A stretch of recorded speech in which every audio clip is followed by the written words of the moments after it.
ನಮಸ್ಕಾರ, ವಿಶೇಷ ಕಾರ್ಯಕ್ರಮಕ್ಕೆ ಸ್ವಾಗತ. ನಾನು ಹಿಮಕುಮಾರ್. ಬಿಗ್ ಬಾಸ್ ಮನೆಯಲ್ಲಿ 60 ದಿನಗಳ ಕಾಲ ಜೀವಿಸಿ ಈಗ ಬಿಗ್ ಬಾಸ್ ಮನೆಯಿಂದ ಎವಿಕ್ಟ್ ಆಗಿದ್ದಾರೆ. ಅಂದ್ರೆ ಬಿಗ್ ಬಾಸ್ ಮನೆಯಿಂದ ಆಚೆ ಬಂದಿದ್ದಾರೆ. ನೋಡಿ, ಬಿಗ್ ಬಾಸ್ ಮನೆಯಲ್ಲಿ ಪತ್ರಕರ್ತರಾಗಿ ಎಂಟ್ರಿಯನ್ನು ಕೊಡ್ತಾರೆ. ಈಗ ಬಿಗ್ ಬಾಸ್ ಬ್ಯೂಟಿಯಾಗಿ ಹೊರಹೊಮ್ಮಿದ್ದಾರೆ. ಅವರು ಬೇರೆ ಯಾರೂ ಅಲ್ಲ, ಖ್ಯಾತ ನಿರೂಪಕಿ, ನಟಿ, ಬಿಗ್ ಬಾಸ್ ಬ್ಯೂಟಿ ಜಾನ್ವಿ ಅವರು. ಸೊ 60 ದಿನದ ಜರ್ನಿ ಯಾವ ರೀತಿ ಆಗಿತ್ತು, ಆಮೇಲೆ ಎಲ್ಲಿ ಎಡವಿದ್ರು ಅಂತೇಳಿ, 60 ದಿನದಲ್ಲಿ ಪಯಣವನ್ನು ಮುಗಿಸುವಂಥ ಸ್ಪರ್ಧೆ ಅಂತೂ ಅಲ್ವೇ ಅಲ್ಲ, ಎಲ್ಲಿ ತಪ್ಪಾಯಿತು, ಪ್ರಮುಖವಾಗಿ ಅಶ್ವಿನಿ ಹಾಗೂ ಅವರ ಸ್ನೇಹ ಸಂಬಂಧ ಯಾವ ರೀತಿ ಆಗಿದೆ, ಅದರ ಜೊತೆಗೆ ವಿಶೇಷವಾಗಿರುವಂಥ ಕಥೆಗಳು ಕೂಡ ನಿಮ್ಮ ಜೊತೆ ತರ್ತೀವಿ. ಅಂದರೆ ಬೇರೆ ಬೇರೆ ರೀತಿಯ ಇಂಟ್ರೆಸ್ಟಿಂಗ್ ಮಾಹಿತಿಗಳನ್ನು ಕೂಡ ನಿಮ್ಮ ಜೊತೆ ಶೇರ್ ಮಾಡ್ಕೊಳ್ತೀವಿ. ಸೊ ಪ್ರಮುಖವಾಗಿ ಅವರ ಜರ್ನಿ ಬಗ್ಗೆ, ಬಿಗ್ ಬಾಸ್ ಜರ್ನಿ ಬಗ್ಗೆ ಕೇಳೋಣ. ಬನ್ನಿ, ಅವ್ರನ್ನ ಕಾರ್ಯಕ್ರಮಕ್ಕೆ ವೆಲ್ಕಮ್ ಮಾಡೋಣ. ಜಾನ್ವಿ ಅವರ ಕಾರ್ಯಕ್ರಮಕ್ಕೆ ಆತ್ಮೀಯವಾದಂಥ ಸ್ವಾಗತ. Thank you sir. ಈಗ ಹ್ಯಾಂಗ್ ಓವರಲ್ಲಿ ಇದ್ದೀರಾ? ಅಂದರೆ ನಾನು ಆ ಹ್ಯಾಂಗ್ ಓವರ್ ಹೇಳ್ತಾ ಇಲ್ಲ, ಬಿಗ್ ಬಾಸ್ ಹ್ಯಾಂಗ್ ಓವರ್. ಹೌದು, ಸ್ವಲ್ಪ ಇದ್ದೇ ಇರುತ್ತೆ. ಬಂದಾಗ ಒಂದು ಸ್ವಲ್ಪ ತುಂಬಾನೇ ಬೇಜಾರಾಯಿತು, ಯಾಕಂದರೆ ನಾನು ಬರ್ತೀನಿ ಅಂತ ಖಂಡಿತ ಅಂದ್ಕೊಂಡಿರಲಿಲ್ಲ. ಟಾಪ್ 5 ನಾನು ಇರ್ತೀನಿ, ಯಾಕಂದರೆ ನನ್ನ ಒಂದು ಜನ್ವಿನ್ ಎಫರ್ಟ್ ನನಗೆ ಅನ್ನಿಸ್ತಾ ಇತ್ತು. ಓಕೆ, ಈ ಮನೆಯಲ್ಲಿ ಇರೋರಿಗೆ ಕಂಪೇರ್ ಮಾಡಿದ್ರೆ ನಾವೊಂದು 4 ಜನನೇ ಸೌಂಡ್ ಮಾಡ್ತಾ ಇದ್ದಿದ್ದು, ನಾನು, ಅಶ್ವಿನಿ ಅವರು, ಗಿಲ್ಲಿ ಆ್ಯಂಡ್ ರಕ್ಷಿತಾ. ಸೊ ಹಾಗಾಗಿ ಇಷ್ಟು ಬೇಗ ಬಂದಿದ್ದು ತುಂಬ ಬೇಜಾರಿದೆ. ಆ ಹ್ಯಾಂಗ್ ಓವರ್ ಇದೆ. ನಿನ್ನೆ ಎಲ್ಲ ಮಗನ ಬರ್ಡೇ ಇತ್ತು, ಬಟ್ ಏನೋ ಒಂಥರ ಅಲ್ಲಿ ತುಂಬ ಜಾಸ್ತಿ ಲೈಟಿಂಗ್ಸ್ ಇರುತ್ತೆ. ಸೊ ಮನೆಗೆ ಬಂದಾಗ ನಮಗೆ ಡಿಮ್ ಡಿಮ್ ಅನ್ನೋ ಥರ ಫೀಲ್ ಆಗಿದ್ದಿರ್ಬೋದು. ಮನೇಲಿ ತುಂಬ ಚೆನ್ನಾಗಿ ಆಟ ಆಡ್ತಾ ಇದ್ನಲ್ಲ, ಯಾಕೆ ನಾನು ಬೇಗ ಬಂದೆ, ಆ ಪ್ರಶ್ನೆಗಳು ಕೂಡ ನನಗಿದೆ. ಬಟ್ ಬಂದಮೇಲೆ ಜನರ ಪ್ರೀತಿ ನೋಡಿ ನನಗೆ ತುಂಬ ಖುಷಿ ಆಗ್ತಾಯಿದೆ. ಹೌದು, ಅಲ್ಲೇನೋ ನಾವು ತರಲೆಗಳು ಮಾಡಿದಾಗ ಅದು ನೆಗೆಟಿವ್ ಆಗಿ ನಮ್ಮನ್ನು ಬೈದಿದ್ದು ಇದೆ ಜನ. ಬಟ್ ಆಚೆ ಬಂದಮೇಲೆ ಇಲ್ಲ, ಇವ್ರು ತುಂಬ ಡಿಸರ್ವಿಂಗ್ ಇದ್ದರು, ತುಂಬ ಆ್ಯಕ್ಟಿವ್ ಇರ್ತಾಯಿದ್ರು, ಚೆನ್ನಾಗಿ ಟಾಸ್ಕ್ ಮಾಡಿ ಅದಾದಮೇಲೆ ನಿಂತ್ಕೊಂಡು ಗಂಟೆಗಟ್ಟಲೆ ಅಡುಗೆ ಮಾಡಿ ತಮಾಷೆಗಳನ್ನ ಮಾಡಿಕೊಂಡು ಒಳ್ಳೆ ಚೆನ್ನಾಗಿ ರೆಡಿಯಾಗಿ ಸಖತ್ತಾಗಿ ಎಲ್ಲ ಆಟ ಆಡ್ತಾಯಿದ್ರು. ನನಗೆ ತುಂಬ ಪರ್ಸ್ನಲ್ ಮೆಸೇಜಸ್ಸು ಮತ್ತು ಕಲರ್ಸ್ ಪೇಜಲ್ಲಿ ಎಲಿಮಿನೇಟೆಡ್ ಅಂತ ಅಂದಾಗ ಎಲ್ಲ ಹಾಕಿರೋಂಥ ಎಲ್ಲ ಮೆಸೇಜಸ್ ನೋಡಿ ನನಗೆ ತುಂಬ ಖುಷಿ ಆಗ್ತಾಯಿದೆ. ಜನ ಅಷ್ಟೊಂದು ಪ್ರೀತಿ ಕೊಡ್ತಾ ಇರೋದು, ಅಥವಾ ಅವರು ನನ್ನ ಆಟನ ಅಷ್ಟು ಅಬ್ಸರ್ವ್ ಮಾಡಿ ನೋಡಿರೋದು, ಪ್ರತಿಯೊಬ್ಬರು ನನಗೆ ಪರ್ಸನಲ್ ಮೆಸೇಜ್ ಕೂಡ ಹಾಕ್ತಾ ಇದ್ದಾರೆ. ಅದನ್ನೆಲ್ಲ ನೋಡಿದಾಗ ನನಗೆ ತುಂಬ ಖುಷಿ ಆಗ್ತಾ ಇದೆ. ಮೇಡಮ್, 60 ದಿನದ ಜರ್ನಿ ಅನ್ನೋದು ಸ್ಮಾಲ್ ಅಂತೂ ಅಲ್ವೇ ಅಲ್ಲ, ಅದು ಸುದೀರ್ಘವಾಗಿರುವಂಥ ಪಯಣ. ಅದು ಹಾಗಂತೇಳಿ 60 ದಿನದಲ್ಲಿ ಜರ್ನಿ ಮುಗಿಸುವಂಥ ಸ್ಪರ್ಧೆ ಅಂತೂ ನೀವು ಅಲ್ವೇ ಅಲ್ಲ. ಸೊ ಎಲ್ಲಿ ಎಡವಿದ್ರಿ ಅಂತ? So thank you very much. ಅದಕ್ಕೆ ಈ ಒಂದು ಅಭಿಪ್ರಾಯ ಎಲ್ಲರೂ ಕೊಡ್ತಾ ಇದ್ದಾರೆ, ಮನೆಯವರಿಂದ ಹಿಡಿದು ಸೋಷಿಯಲ್ ಮೀಡಿಯಾದಲ್ಲಿ. ನನ್ನ ಫ್ರೆಂಡ್ಸು ಯಾರೂ ನಂಬ್ತಾನೆ ಇಲ್ಲ, ಈಗಲೂ ನೀವು ಸೀಕ್ರೆಟ್ ರೂಮಲ್ಲಿ ಇದ್ದೀರಾ, ಹೋಗ್ತೀರಾ, ಹಾಗೇನೆ ಎಲ್ಲ ಕಡೆ ಮಾತಾಡ್ತಾ ಇರೋದು. ಸೊ ಅದು ಇದೆ ಅಂದಮೇಲೆ ನೀವೇ ಉತ್ತರ ಕೊಡಬೇಕು ಅದಕ್ಕೆ. ಯಾಕಂದರೆ 60 ದಿವಸಕ್ಕೆ ಬರುವಂಥ ಸ್ಪರ್ಧಿ ನೀವಲ್ಲ ಅಂದರೂ ಬಂದಿದೆ ಅಂದರೆ ಅನ್ಫಾರ್ಚುನೇಟ್. ಅದು ಏನಾಯಿತು ಏನಂತ ನಾನು ಇನ್ನೂ ಕಾರಣ ಹುಡುಕ್ತಾ ಇದ್ದೀನಿ. ಆಟ ಚೆನ್ನಾಗಿತ್ತು, ಕಂಟೆಂಟ್ ಚೆನ್ನಾಗಿ ಕೊಡ್ತಾ ಇದ್ವಿ, ಚೆನ್ನಾಗಿ ಮಾತಾಡ್ತಾ ಇದ್ದೆ, ಚೆನ್ನಾಗಿ ಕಾಣಿಸ್ಕೊಂಡಿದ್ದೀನಿ, ತುಂಬ ಆ್ಯಕ್ಟಿವ್ ಆಗಿದೆ ಮನೆಯಲ್ಲಿ, ತಮಾಷೆ ಮಾಡಿದ್ದೀನಿ, ನನ್ನ ಸೆನ್ಸ್ ಆಫ್ ಹ್ಯೂಮರ್ ಎಲ್ರಿಗೂ ಇಷ್ಟ ಆಗ್ತಾಯಿತ್ತು, ಎಲ್ಲ ಚೆನ್ನಾಗೇ ಇತ್ತು. ಸ್ಟಾರ್ಟಿಂಗ್ 1 ವಾರ ಬಿಟ್ಟರೆ ಆಮೇಲೆ ನನ್ನ ಆಟನ ಡೇ ಬೈ ಡೇ ಇಂಪ್ರೂವ್ ಮಾಡ್ಕೊಂಡಿದ್ದೀನಿ. ಒಂದು ವ್ಯಕ್ತಿತ್ವ ಅಂತ ಬಂದಾಗ ಫ್ರೆಂಡ್ಶಿಪ್ಪಿಗೆ ನಾನು ಎಷ್ಟು ವ್ಯಾಲ್ಯೂ ಮಾಡ್ತಾ ಇದ್ದೆ ಅನ್ನೋದು ಕೂಡ ಗೊತ್ತಾಗಿದೆ. ಫ್ರೆಂಡ್ಸ್ ಅಂತ ಬಂದಾಗ ಏನು, ಕೆಟ್ಟದ್ದು ಮಾಡಿದಾಗ ಒಳ್ಳೇದು ಮಾಡಿದಾಗ ನಾವು ಜೊತೇಲಿ ನಿಂತ್ಕೋಬೇಕು. ಸೊ ಒಳ್ಳೆಯವರಾದರೆ ಜೊತೆಲಿದ್ದು, ಕೆಟ್ಟದಾದ ತಕ್ಷಣ ಕೈ ಬಿಟ್ಬಿಡೋದು ಅದು ನಂದಲ್ಲ. ನಂದು ಸೊ ಎಷ್ಟೇ ನನಗೆ ಹಿಂಟ್ಗಳು ಬಂದ್ರೂ, ಮನೆಯಿಂದ ಹಿಂಟ್ ಬರ್ತಾಯಿತ್ತು, ಸುದೀಪ್ ಸರಿಂದ ಹಿಂಟ್ ಬರ್ತಾಯಿತ್ತು. ಸೊ ಅವ್ರ ಜೊತೆ ಇದ್ದರೆ ನನಗೆ ನೆಗೆಟಿವ್ ಆಗಿಬಿಡುತ್ತೆ, ಅಥವಾ ಅವರೇನೋ ಕೋಪದ ಭರದಲ್ಲಿ ಮಾತಾಡೋವಂಥ ಪದಗಳು ಅವ್ರ ಜೊತೆಲಿದ್ದಾಗ ನನಗದು ನೆಗೆಟಿವ್ ಆಗುತ್ತೆ. ಯಾಕೆ ಬಿಡಬೇಕು?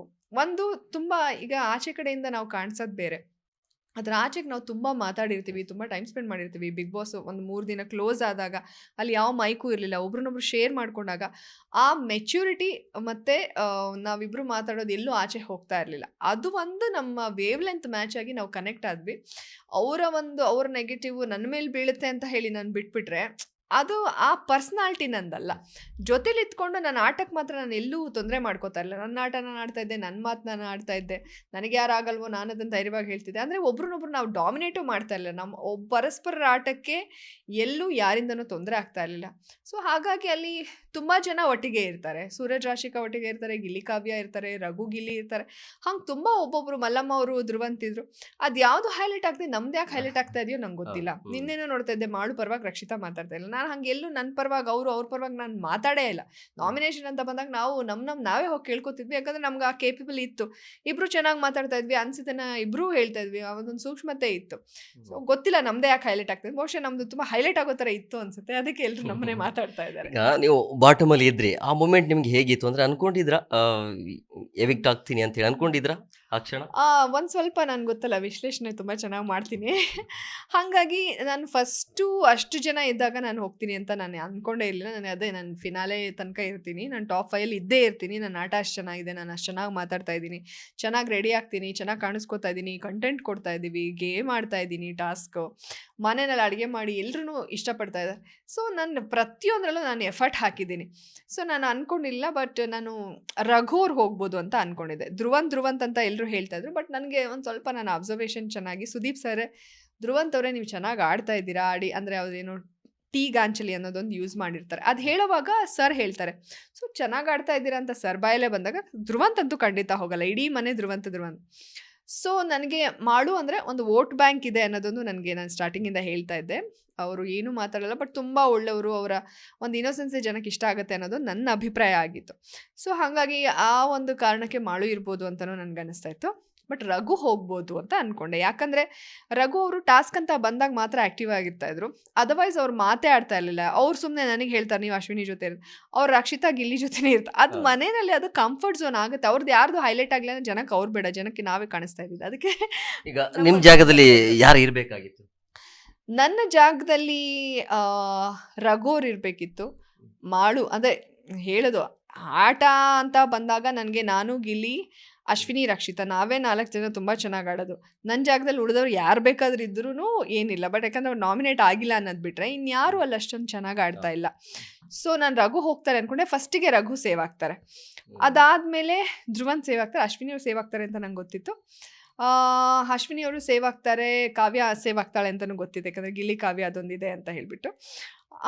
ಯಾವಾಗ ನಾನು ಮಾಡು ಉಳ್ಕೋತೀವಿ ನನಗೆ ನಾನೇ ಹೋಗ್ತೀನಿ ಅಂತ ಗೊತ್ತಾಗ್ತಿತ್ತು. ಯಾಕಂದರೆ ನನಗೆ ನಾನು ಅಷ್ಟು ಚೆನ್ನಾಗಿ ಆಡಿದ್ರೂ ಎಲ್ಲೋ ಒಂದು ಕಡೆ ಮಾಳುನ ಒಂದು ಓಟು ಇದಕ್ಕೋಸ್ಕರ ಉಳಿಸ್ಕೋಬೋದು ಅಂತ ನನಗನ್ಸಿ ನಾನು ಮೆಂಟಲಿ ನಾನು ತುಂಬ ಯಾವುದಕ್ಕೂ ಕುಗ್ಗಲ್ಲ. ಓಕೆ ನಾನೇ ಹೋಗ್ತೀನಿ ಅಂತಲೇ ನನಗನ್ಸಿತ್ತು. ಇಬ್ಬರು ಬಂದಾಗ ನಾನು ಹೋಗ್ತೀನಿ ಅಂತ ನನಗೆ ಓಟ್ ವಿಚಾರ ಅಂತ ಬಂದಾಗ ಸ್ಪಂದನ ಅಂದರೆ ಚಾನಲ್ ವಿಚಾರ ನೀವು ಅಲ್ಲಿ ಧ್ವನಿ ಎತ್ತಿದ್ದೀರಿ. ಸೊ ನಿಮ್ಗೆ ಆ ಥಾಟ್ ಯಾಕೆ ಬಂತು ಆ ಮೂಮೆಂಟಲ್ಲಿ ಸ್ಪಂದನ ಅವ್ರು ಉಳಿಸ್ಕೋತಾರೆ ಅನ್ನೋದು ಯಾಕೆ ಹೇಳಿದ್ರಿ? ನೋಡಿ, ನಾನು ಈಗಲೂ ಮಾಳನ್ನು ಉಳಿಸ್ಕೋತಾರೆ ಅನ್ನೋದಕ್ಕೆ ಏನು ರೀಸನ್ ಕೊಟ್ಟೆ, ಓಟ್. ಸೊ ಅವ್ರೇನು ಮಾತಾಡಲ್ಲ, ಮಾಡು ಆಟ ಆಡಲ್ಲ. ಅದೇ ರೀತಿ ಅವತ್ತು ಸ್ಪಂದನ ಅಂತಲ್ಲ, ಸ್ಪಂದನ ಜಾಗದಲ್ಲಿ ಯಾರೇ ಇದ್ದಿದ್ರು ನಾನು ಅದೇ ರೀತಿ ಅನಲೈಸ್ ಮಾಡ್ತಿದ್ದೆ. ಅವತ್ತು ನಾವು ನಾಮಿನೇಟೆಡ್ ಟೀಮಲ್ಲಿ ಇದ್ವಿ.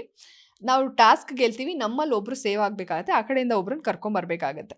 ಸೊ ಅವಾಗ ಓಕೆ ನಮ್ಮಲ್ಲಿ ಯಾರೋ ಸುದ್ದಿಯವರು ಯಾರೋ ಸೇವ್ ಆಗಬೇಕು ಅಂತ ಇರುತ್ತೆ, ಆ ಕಡೆಯಿಂದ ಅಭಿನ್ ಕರ್ಕೊಂಬರೋಣ ಅಂತ ನಾನು ಹೇಳ್ತೀನಿ. ಅಂದರೆ ಇದ್ದಿದ್ರಲ್ಲಿ ಓಕೆ ಸ್ವಲ್ಪ ವೀಕ್ ಇದ್ದಾರೆ, ಕರ್ಕೊಂಬರೋಣ ಅಂತ ನಾನು ಹೇಳಿದಾಗ ಉಳಿದವರೆಲ್ಲ ಇಲ್ಲ ಸ್ಪಂದನ ತುಂಬ ವೀಕ್ ಇದ್ದಾಳೆ, ಅಭಿ ಆದರೂ ಅಷ್ಟಾದರೂ ಮಾತ್ರ ಹಂಗೆ ಕಂಪೇರ್ ಮಾಡಿದ್ರೆ ಅಭಿಗಿಂತ ಅಲ್ಲ ಸ್ಪಂದನಗಿಂತ ಅಭಿ ಅಟ್ಲೀಸ್ಟ್ ಮಾತಾಡ್ತಾನೆ, ಟಾಸ್ಕ್ ಎಲ್ಲ ಆಡ್ತಾನೆ, ಎಲ್ಲ ಇತ್ತು. ಬಟ್ ಯಾಕೆ ನನಗೆ ಸ್ಪಂದನ ಕಾಣ್ತಾ ಇಲ್ಲ ಅಂದರೆ, ಒಂದು ಸೀರಿಯಲ್ ಫೇಮ್ ಅವಳು, ಒಂದು 3-4 ವರ್ಷ ಕರಿಮಣಿ ಸೀರಿಯಲ್ ಮಾಡಿರೋದು, ಅದರಿಂದ ಒಂದು ಅದೇ ಅಗೇನ್ ವೋಟ್ ಬ್ಯಾಂಕ್ ಬಗ್ಗೆನೇ ನಾನು ಮಾತಾಡ್ತೀನಿ, ವ್ಯೂವರ್ಸ್ ಇರ್ತಾರೆ ಅವ್ರಿಗೆ. ಸೊ ಅಷ್ಟು ಸುಲಭವಾಗಿ ಸ್ಪಂದನ ಇಷ್ಟು ಬೇಗ ಕಳಿಸಲ್ಲ, ಅಭಿನ್ ಕರ್ಕೊಂಬರೋಣ. ಯಾಕಂದರೆ ನಾನು ಯಾವ ರೀತಿ ಅನಲೈಸ್ ಮಾಡಿದೆ ಅಂದರೆ, ಈಗ ಆ ಮಾಳು ಮತ್ತು ಸ್ಪಂದನ ಇಬ್ಬರೂ ಡೈರೆಕ್ಟಾಗಿ ಫೈನಲಿಸ್ಟ್ ಅಂತ ಮಾಡ್ತಾರೆ, ಜನ ಅಲ್ಲಿ ಆಚೆ ಕಡೆ ಓಟ್ ಹಾಕಿರೋದು ಅಂತ. ಅವರಿಬ್ಬರು ವಾರ ಹೋಗ್ತಾರೆ, ಫುಲ್ ಲಾಸ್ಟಲ್ಲಿ ಇದ್ದಾಗ ಹೋಗ್ತಾರೆ ಅಂದಾಗ ಫೈನಲಿಸ್ಟ್ ಆದರು.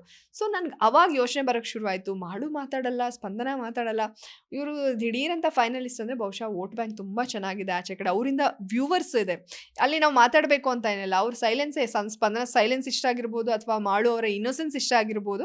ಸೊ ಹಾಗಾಗಿ ಅವ್ರನ್ನ ಫೈನಲಿಸ್ಟು ಮಾಡ್ತಾರೆ. ಎಷ್ಟೋ ಸಲ ರಾಶಿಕಾ ಸ್ಪಂದನ ಲಾಸ್ಟಲ್ಲಿ ಇದ್ದಾಗ ನೋ ಎವಿಕ್ಷನ್ ಅಂತ ಬರ್ತದೆ, ನೋ ಎಲಿಮಿನೇಷನ್ ಅಂತೆಲ್ಲ. ಸೊ ಹಂಗೆ ಬಂದಾಗ ಓಕೆ ಇವ್ರಿಗೆ ಮೋಸ್ಟ್ಲಿ ವೋಟ್ ಚೆನ್ನಾಗಿ ಬರ್ತಿರ್ಬೋದು. ಸೊ ಅದು ನಮ್ಮ ಸಹ ಕನ್ವರ್ಟ್ ಆಗೇ ಆಗುತ್ತೆ ವ್ಯೂವರ್ಶಿಪ್ ಇದ್ದಾಗ. ಬಹುಶಃ ಅದಕ್ಕೆ ಚಾನಲ್ ಒಂದು ಹೈಪ್ ಕೊಡ್ತಿದ್ದಾರೆ ಅಥವಾ ಎತ್ತುತ್ತಾ ಇದ್ದಾರೆ ಅಂತ ಅನಿಸುತ್ತೆ. ಸ್ಪಂದನ ಬೇಡ ಅಭಿ ಅಂತ ನಾನು ಈ ಥರ ನಂದೊಂದು ವಿಶ್ಲೇಷಣೆ ಹೇಳಿದೆ ಅಷ್ಟೇ. ಅದು ಯಾಕಂದರೆ ತುಂಬ ಸ್ಟ್ರಾಂಗ್ ಆಗಿ ಇವರೆಲ್ಲ ಸ್ಪಂದನ ವೀಕ್ ಇದ್ದಾಳೆ, ಅವಳನ್ನ ಕಳ್ಸೋಣ ಅಂತ ತುಂಬ ಇದಾದಾಗ, ಇಲ್ಲ ಅಭಿನೇ ಅಂತ ನಾನು ನಿಂತಾಗ ನಾನು ಈ ಮಾತು ಬಂತು. ಬಟ್ ಇಷ್ಟೆಲ್ಲ ಮಾಡು ಸ್ಪಂದನ ಇದೆಲ್ಲ ಬಿಟ್ಟು ಬರೀ ಲಾಸ್ಟ್ ಇದೊಂದು 2 ಲೈನ್ 3 ಲೈನ್ ಹಾಕಿದ್ರಿಂದ ಅದನ್ನು ತಪ್ಪಾಗಿ ಅರ್ಥೈಸ್ಕೊಂಡು ಬೇರೆ ಥರ ಪೋಟ್ರಾಗಿ ಇದು ಇಷ್ಟು ದೊಡ್ಡ ಸುದ್ದಿ ಆಗಿದೆ, ಜಾಹ್ನವಿ ಚಾನಲ್ ಬಗ್ಗೆ ಮಾತಾಡಿದ್ಲು ಅಂತ. ಅನ್ನ ತಿಂದ ಮನೆಗೆ ಕನ್ನ ಹಾಕೋಂಥವಳಲ್ಲ ನಾನು. ಇದೇ ಸಂಸ್ಥೆ 3 ವರ್ಷದಿಂದ ಇದ್ದೀನಿ. ನಾನು ಎಷ್ಟು ಮಾತಾಡ್ತೀನಿ ಅಂತ ಆ ಸಂಸ್ಥೆಗೂ ಗೊತ್ತಿಲ್ಲ, ಯಾಕಂದರೆ ಅವ್ರು ನನ್ನ ಅಷ್ಟು ಚೆನ್ನಾಗಿ ನಡೆಸ್ಕೊಂಡಿದ್ದಾರೆ. ಮಾತಾಡೋ ಥರ ಯಾವ ಸಿಚುಯೇಷನ್ನು ಬಂದಿಲ್ಲ. ಯಾವುದೇ ಒಂದು programme irrespective of time work ಮಾಡಬೇಕಾಗಿ ಬಂದರೂ ಕೂಡ ನಾನು ವರ್ಕ್ ಮಾಡಬೇಕು, ನಾನು ಪ್ರೂವ್ ಮಾಡ್ಕೋಬೇಕಿತ್ತು. ಯಾಕಂದರೆ ನಾನು ನ್ಯೂಸ್ ಚಾನಲಿಂದ ಅಲ್ಲೊಂದು ಹೆಸರು ಮಾಡಿರ್ತೀವಿ, ಅಲ್ಲಿಂದ ಇಲ್ಲಿಗೆ ಬಂದಾಗ GCನಲ್ಲಿ ಇಲ್ಲೂ ಒಂದು ನೆಲೆ ಕಂಡುಕೊಳ್ಳೋಕ್ಕೆ ಒಂದಷ್ಟು ವರ್ಷಗಳು ಬೇಕು. ಸೊ ಆ ಒಂದು ಬರದಲ್ಲಿ ನಾನು ಇರೆಸ್ಪೆಕ್ಟಿವ್ ಆಫ್ ಟೈಮ್ ವರ್ಕ್ ಮಾಡಬೇಕಾಗಿ ಬರಬಹುದು. ನಾನು ಎಲ್ಲೂ ನನ್ನ ಒಂದು ಅಸಮಾಧಾನ ನಾನು ತೋರಿಸ್ಕೊಂಡಿಲ್ಲ. ತುಂಬ ಸ್ವೀಟಾಗಿ ಇದ್ದೆ ಅಂದರೆ ಅವ್ರಿಗೂ ಗೊತ್ತಿರುತ್ತೆ ನಾನೆಷ್ಟು ಹಂಬಲ್ ಅಂತ. ಬಟ್ ಆ ವಿಚಾರ ಯಾಕಷ್ಟು ದೊಡ್ಡ ಸುದ್ದಿಯಾಗಿ ಈಗಲೂ ಕೂಡ ಅದಷ್ಟು ಓಡ್ತಾ ಇದೆ ಅಂತ ಗೊತ್ತಿಲ್ಲ. ಸೊ ನಾನು ಆ ಥರ ಅಲ್ಲ, ಒಂದು ಅನ್ನ ಕೊಟ್ಟಂಥ ಸಂಸ್ಥೆ ಬಗ್ಗೆ ಮಾತಾಡೋಷ್ಟು ದೊಡ್ಡವಳು ಅಲ್ಲ, ನಾನಷ್ಟು ಕೆಟ್ಟವಳು ಅಲ್ಲ, ಆ ದಡ್ಡಿನೂ ನಾನಲ್ಲ. ಮೇಡಮ್, ಈಗ ಹೊರಗಡೆ ಚರ್ಚೆ ಆಗ್ತಾ ಇರೋದು ಏನು ಅಂದರೆ, ನಿಮಗೆ ಹಿನ್ನಡೆ ಆಗಿರೋದು ಒಂದು ಕಾರಣ ಏನು ಅಂತಂದರೆ, ನಾಮಿನೇಟ್ ಮಾಡುವಂಥ ಸಂದರ್ಭದಲ್ಲಿ, ಗಿಲ್ಲಿಗೆ ನಾಮಿನೇಟ್ ಮಾಡುವಂಥ ಸಂದರ್ಭದಲ್ಲಿ ನಿರೂಪಣೆ ವಿಚಾರ ಅಂತ ಬಂದಾಗ ಆ್ಯಕ್ಚುಲಿ ಅಲ್ಲಿ ಗಿಲ್ಲಿ ಮಾತಾಡೇ ಇಲ್ಲ. ಬಟ್ ಅದು ನೀವು ಅದನ್ನು ತಪ್ಪಾಗಿ ಅರ್ಥ ಮಾಡ್ಕೊಂಡಿದ್ದೀರಿ ಅಂತ ಅನ್ಸುತ್ತೆ. ಅಲ್ಲಿ ಆ ಮಾತಾಡಿದ್ದು ಆವಾಗ ಕಾವ್ಯ ಜೊತೆ ಅವರು ತಲೆದೂಗಿಸಿದ್ರು ಬಿಟ್ಟರೆ ಗಿಲ್ಲಿ ಆ ನಿರೂಪಣೆ ವಿಚಾರನ ಎತ್ತೇ ಇಲ್ಲ. ಸೊ ಎಲ್ಲೋ ಒಂದು ಕಡೆ ಅದು ಹಿನ್ನಡೆ ಆಯಿತು ಅಂತ ಅನ್ಸುತ್ತಾ? ಇಲ್ಲ, ಅದು ಹಿನ್ನಡೆ ಆಗಿಲ್ಲ. ಅಲ್ಲಿ ಮಾತಾಡೋಕ್ಕಿಂತ ಮುಂಚೆ ನಾವೆಲ್ಲ ಲಿವಿಂಗ್ ಏರಿಯಾದಲ್ಲಿ ಕೂತಿರ್ತೀವಿ. ಅಲ್ಲಿ ಹಿಂಗೆ ಬರುತ್ತೆ ಚರ್ಚೆ ಬಂದಾಗ ಗಿಲ್ಲಿ ಶುರು ಮಾಡ್ತಾನೆ, ಕವು ಇಬ್ಬರು ಆ್ಯಂಕರಿಂಗ್ ಎತ್ಕೊಂಡ್ಬಿಡೋಣ ಕವು, ಮಾಡ್ತೀಯಲ್ಲ ನಿಂಗೂ ಇಂಟ್ರೆಸ್ಟ್ ಅಂತ ಅಂದಿದೆಯಲ್ಲ, ಮಾಡೋಣ ಕವು ನಮ್ಮಿಬ್ರಿಗೆ ಹಾಗೆ ಹಿಂಗೆ ಅಂತ ಅಂತಾರೆ. ಓಕೆ, ಆ್ಯಂಕರಿಂಗ್ ಹೌದು, ಗಿಲ್ಲಿ ಸ್ಪಾಂಟೇನಿಯಸ್ ಇದ್ದಾನೆ, ಅವ್ರಿಗೇನು ಸ್ಕ್ರಿಪ್ಟ್ ಬೇಡ, ಮಾತಾಡ್ತಾನೆ. ಅಂದರೆ ಒಂದು ಆಡು ಭಾಷೆಯಲ್ಲಿ ಮಾತಾಡುವಂಥ ಒಂದು ಕೇಪಬಿಲಿಟಿ ಗಿಲ್ಲಿ ಖಂಡಿತ ಇದೆ, ಆ ಕಾಮಿಕ್ ಸೆನ್ಸ್ ಇದೆ, ಟೈಮಿಂಗ್ ಇದೆ, ಎಲ್ಲ ಇದೆ. ಬಟ್ ನಿರೂಪಣೆ ಅಂತ ಬಂದಾಗ ಸ್ಪಾನ್ಸರ್ಸ್ದು ನಾವು ಹೆಸರು ಹೇಳಬೇಕು, ಅದನ್ನು ಸ್ಟಾರ್ಟಿಂಗು ತೊಗೋಬೇಕು, ಅವಾಗ ಒಂದು ಸ್ಪಷ್ಟವಾದ ಕನ್ನಡ ಬೇಕೇ ಬೇಕು. ಮಧ್ಯದಲ್ಲಿ ಫ್ಲೋ ಅಲ್ಲಿ ಹೋಗೋದಕ್ಕೂ ಒಂದು ಸ್ವಲ್ಪ ವೈಂಡ್ ಅಪ್ ಮಾಡೋವಾಗೆಲ್ಲ ನಮಗೆ ಸ್ಪಷ್ಟವಾದ ಕನ್ನಡ ಬೇಕೇ ಬೇಕು. ಒಬ್ಬ ದೊಡ್ಡ ಆ್ಯಂಕರ್ ಜೊತೆಗೆ ಕಾಂಪ್ಲಿಮೆಂಟ್ ಮಾಡ್ಬೋದು ವಿನಃ ಅವರೇ ಮೇನ್ ಆ್ಯಂಕರಾಗಿ ಮಾಡೋದಕ್ಕೆ ಸ್ವಲ್ಪ ಕಷ್ಟ ಇದೆ. ಅಂದರೆ ಎಲ್ರಿಗೂ ಒಬ್ಬೊಬ್ಬರಿಗೆ ಒಂದೊಂದು ಸ್ಟ್ರೆಂತ್ ಇರುತ್ತೆ. ಈಗ ಗಿಲ್ಲಿ ಕಾಮಿಡಿ ನಾವು ಮಾಡೋಕ್ಕಾಗತ್ತಾ? ಚಾನ್ಸೇ ಇಲ್ಲ. ಸೊ ಅಲ್ಲಿ ಶುರುವಾಯಿತು ಲಿವಿಂಗ್ ಏರಿಯಾದಲ್ಲಿ. ಓಹೋ ಏನಪ್ಪ ಆ್ಯಂಕರಿಂಗಿಗೆ ಇದು ಮಾಡ್ತಿದ್ಯಾ ನೀನು, ಫಸ್ಟ್ ಕನ್ನಡ ಚೆನ್ನಾಗಿ ಕಲ್ತ್ಕೊ ನೀನು, ಅಕಾರ ಹಕಾರ ಅಲ್ಪ ಪ್ರಾಣ ದೀರ್ಘ ಪ್ರಾಣ ಅಂತೆಲ್ಲ ನಾನು ಹೇಳಕ್ಕೆ ಶುರು ಮಾಡಿದ್ದೆ. ಆಮೇಲೆ ಅದು ಒಳಗಡೆ ಬಂದ್ವಿ, ರೂಮಿಗೆ ಬಂದ್ವಿ.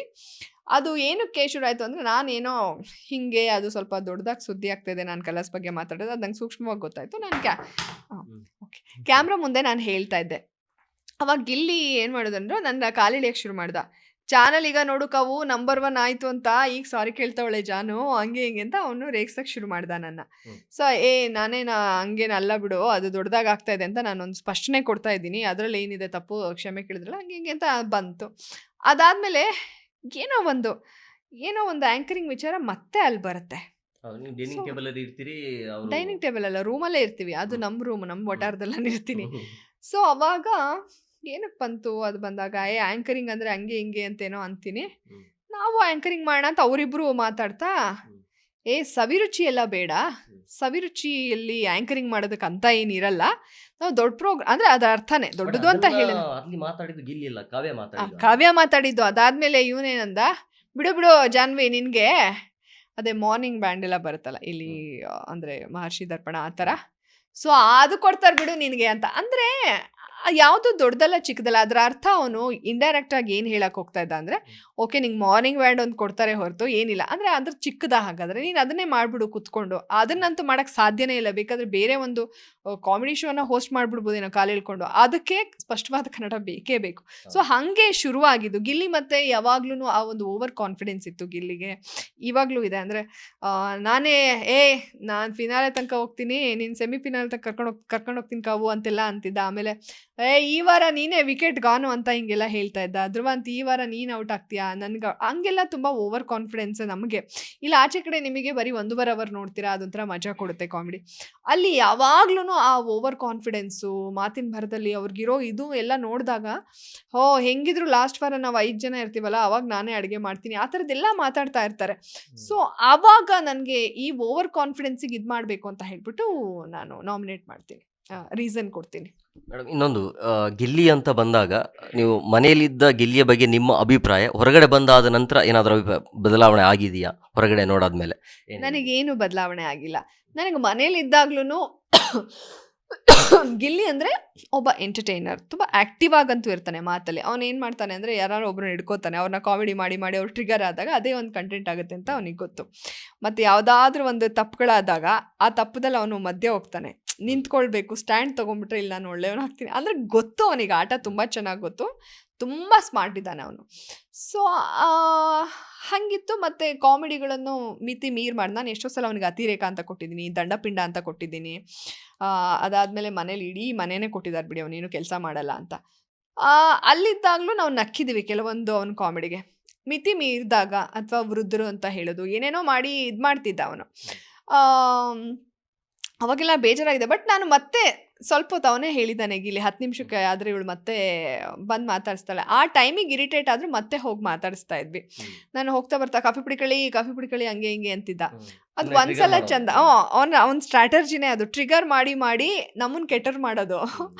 ಅವ್ನು 10 ಸಲ ಹೇಳಿರೋದು ಜನ ಕೇಳಿಸಿರಲ್ಲ. ಒಂದ್ಸಲ ಹೇಳಿದಾನೆ ಅದಕ್ಕೆ ಇವ್ರು ಅಫೆಂಡ್ ಆಗಿದ್ದಾರೆ ಅಂತ ಅನ್ಕೋತಾರೆ. 10 ಸಲ ಹೋಗ್ತಾ ಸುಮ್ಮನೆ ಅಂತೂ ಯಾರನ್ನೂ ಕೂರಕ್ ಬಿಡ್ತಾ ಇರಲಿಲ್ಲ. ಅಲ್ಲೊಂದು ಜಗಳ ಆಗಿ ಶಾಂತಿ ಆದ್ರೆ ಅವನಿಗೆ ಶಾಂತಿ ಬೇಡವಾಗ ಹೋಗಿ ಕೆದ್ಕೋದೆಲ್ಲ ಮಾಡ್ತಾನೆ ಅವನು. ಸೊ ಅದು ಅವನ ಆಟ. ಅದನ್ನ ನಾನು ಅಪ್ರಿಷಿಯೇಟ್, ಅವನ ಆಟದ ರೀತಿ ಇರ್ಬೋದು ಅಂತ ನಾನು ಅಪ್ರಿಷಿಯೇಟ್ ಮಾಡ್ತೀನಿ. ಅದ್ರ ಆಚೆಗೆ ಅಂದ್ರೆ ಇದು ಬಿಗ್ ಬಾಸ್ ವ್ಯಕ್ತಿತ್ವದ ಆಟ ಆಗಿರೋದ್ರಿಂದ ಎಲ್ಲೂ ಗಿಲ್ಲಿ ಅವನ ಒಂದು ಅವ್ನ ಕೋಪನೂ ಕಂಡ್ರು ಯಾರಾದ್ರೂ ಎದುರುಗಡೆ ಅವರು ಫುಲ್ ಜೋರಾದ್ರೆ ಬಾರಣ ಕುತ್ಕ ಬಾರಣ ಅಂತಾನೆ ಅವ್ನು ಅಲ್ಲೇ ಸೈಲೆಂಟ್ ಮಾಡಿಬಿಡ್ತಾನೆ. ಅದು ಬಿಟ್ಟರೆ ಅವನು ಡಲ್ ಆಗಿರೋದಾಗ್ಲಿ ಅಥವಾ ಪಾಪ ಅನ್ಸೋದಾಗ್ಲಿ ಅಥವಾ ಅವನು ಮನೆಯಿಂದ ನಮಗೆಲ್ಲ ಊಟ ಬಂದಾಗ ನಮ್ಗೆ ಬೇರೆದೇ ಒಂದು ಫೀಲ್ ಆಗುತ್ತೆ, ಬಟ್ಟೆ ಬಂದಾಗ ಆ ಯಾವ ಬದಲಾವಣೆನೂ ನಾನು ನೋಡಿಲ್ಲ. ಬರೀ ಓನ್ಲಿ ಕಾಮಿಡಿ, ಎಲ್ಲರನ್ನೂ ಕಾಲೆಳಿಯೋಣ ಕಾಮಿಡಿ ಮಾಡೋಣ, ಹಂಗೆ ಆ್ಯಕ್ಟಿವ್ ಆಗಂತೂ ಮನೇನ ಇಡ್ತಾ ಇದ್ದ. ಸೊ ಮನೆ ಒಳಗಡೆ ಇದ್ದಾಗ ಯಾವ ಭಾವನೆ ಇತ್ತೋ ಈಗಲೂ ನನಗೆ ಅದೇ ಭಾವನೆ ಇದೆ. ಚೇಂಜ್ ಅಂತ ಅವ್ನ ಫ್ಯಾನ್ ಫಾಲೋವಿಂಗ್ ನೋಡ್ಬಿಟ್ಟು ನಾನು ಯಾಕೆ ಚೇಂಜ್ ಆಗೋಣ, ನನಗೇನು ಅನಿಸುತ್ತೋ ಅದೇ. ಅದು ನನಗೆ ಒಳಗಡೆ ಇರುವಾಗಲೂ ಗೊತ್ತಿತ್ತು. ಯೂಟ್ಯೂಬಿಂದ ಶುರುವಾದಾಗ್ಲೇ ಗಿಲ್ಲಿಗೊಂದು ಹೆಸರಿದೆ ಅಂತ. ಅವ್ರಿಗಿರೋ ಹೆಸರು ಮೇಲಂತೂ ನಾವು ಅಲ್ಲಿ ಆಟ ಆಡೋಕ್ಕಾಗಲ್ಲ. ಈಗಲೂ ನನಗೆ ಸೇಮ್ ಭಾವನೆನೇ ಇದೆ, ಯಾವುದೇನು ಚೇಂಜ್ ಆಗಿಲ್ಲ.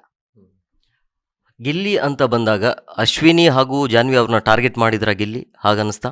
ಬೇಕಂತೆ ಟಾಂಟ್ ಕೊಡೋದು ಇಲ್ಲ, ಅವ್ನು ಎಲ್ಲರಿಗೂ ಕೊಡ್ತಾ ಇರ್ತಾನೆ.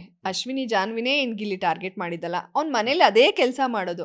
ಎಕ್ಸೆಪ್ಟ್ ಆ ಒಂದು ಗ್ರೂಪಲ್ಲಿ ಕಾವ್ಯ ಬಿಟ್ಟರೆ, ಕಾವ್ಯಂಗೂ ಮಾಡ್ತಿರ್ತಾನೆ ರೇಕ್ಸಾಗಿ, ಎಲ್ಲರನ್ನೂ ಗೋಳು ಇಕ್ಕೊತಾ ಇರ್ತಾನೆ. ಬಟ್ ಅವ್ನಿಗೆ ಸ್ಟ್ರಿಕ್ಟಾಗಿ ಹೋಗಿ ಹೇಳಿದ್ರೆ ಅವ್ನು ಅದನ್ನು ಮಾಡಲ್ಲ. ಬಟ್ ನಮ್ಮನ್ನ ಅವನಿಗೆ ಗೊತ್ತು ವೀಕ್ನೆಸ್ ಪಾಯಿಂಟ್. ನಂದು ಬಿಡಿ, ನಾನು ಅಷ್ಟೊಂದು ಇದಾಗಿ ಟ್ರಿಗರ್ ಆಗಲ್ಲ. ಅಶ್ವಿನಿ ಅವ್ರನ್ನ ಟ್ರಿಗರ್ ಮಾಡಿದ್ರೆ ಅವರು ಫುಲ್ ಬ್ಲಾಸ್ಟ್ ಆಗ್ತಾರೆ ಅಂತ ಅವ್ನಿಗೆ ಗೊತ್ತು. ಅದಕ್ಕೆ ಬ್ಲಾಸ್ಟ್ ಆದಾಗ ಮಾತಿನ ಬರ್ದವ್ರು ಅವ್ರು ಏನೋ ತಪ್ಪು ಮಾತಾಡ್ತಾರೆ, ಅವಾಗ ನನಗೆ ಪ್ಲಸ್ ಆಗುತ್ತೆ ಅನ್ನೋದು ಒಂದು ಐಡಿಯಾ. ಸೊ ಅದನ್ನು ಅವನು ಚೆನ್ನಾಗಿ ಪ್ಲೇ ಮಾಡ್ತಿದ್ದ. ಧ್ರುವಂತ್ನ ಕೂಡ ತುಂಬ ಟಾರ್ಗೆಟ್ ಮಾಡೋದು. ಬಸ್ಸೋ ಬಾಸ್ ಮಾರ್ನಿಂಗ್ ಬೇಟೆನ ಬಸ್ಸು ಅಂತ, ಅಂದರೆ ಯಾರನ್ನೋ ಹಿಡ್ದು ಮೀಟ್ ಆಗ್ತಾ ಇದ್ದಾನೆ ಅಂತ. ಅಥವಾ ರಿಷನ್ನ ಅವಳನ್ನೇನೋ ರೇಗಿಸೋದು, ಅಥವಾ ಹೀಗೆ ಎಲ್ಲರನ್ನೂ ರೇಗಿಸ್ತಾ ಇದ್ದ. ನಮ್ಮಿಬ್ರನ್ನ ಅಂತ ಅಲ್ಲ, 24 ಗಂಟೆ ಹೇಗೆ ಸಹಿಸ್ಕೊಂಡ್ರಿ ಅಂತ ನೋಡಿದ್ರೆ ಗೊತ್ತಾಗ್ತಾ ಇದೆ. ಅದೇ ಅಲ್ಲಿ ಹೊರಗಡೆ ಹೇಗಿರುತ್ತೆ, ಹೊರಗಡೆ ಕಾಮಿಡಿ ತರ ಕಾಣ್ತಿದೆ. ಯಾಕಂದ್ರೆ ಯಾವಾಗ ಗೊತ್ತಾಯ್ತು ಜನರಿಗೆ ಅಂದ್ರೆ ಗೆಸ್ಟ್ ಬಂದ್ರಲ್ಲ ಮೊನ್ನೆ, ಅವಾಗ ಗೊತ್ತಾಯ್ತು ಅದು ಓವರ್ ಆಗ್ತಿದೆ ಅಂತ. ಅದನ್ನೇ ನಾವು ಹೇಳ್ತಾ ಇದ್ವಿ, ನೀನು ಕಾಮಿಡಿ ಮಾಡೋ ಬರದಲ್ಲಿ ಇನ್ನೊಬ್ರನ್ನ ಕೆಳಗೆ ಹಾಕ್ಬೇಡ ಅಂತ ನಾವು ತುಂಬ ಹೇಳ್ತಾ ಇದ್ವಿ. ಈಗಲೂ ನನ್ನ ಹತ್ರನೂ ಒಂದು ವಿಡಿಯೋ ಇದೆ, ಅದ್ರಲ್ಲಿ ಅವ್ನು ನನಗೆ ಏನೇನೋ ಅಂದಿದೆ, ನನಗದು ಗೊತ್ತೇ ಆಗಿಲ್ಲ ಆವಾಗ.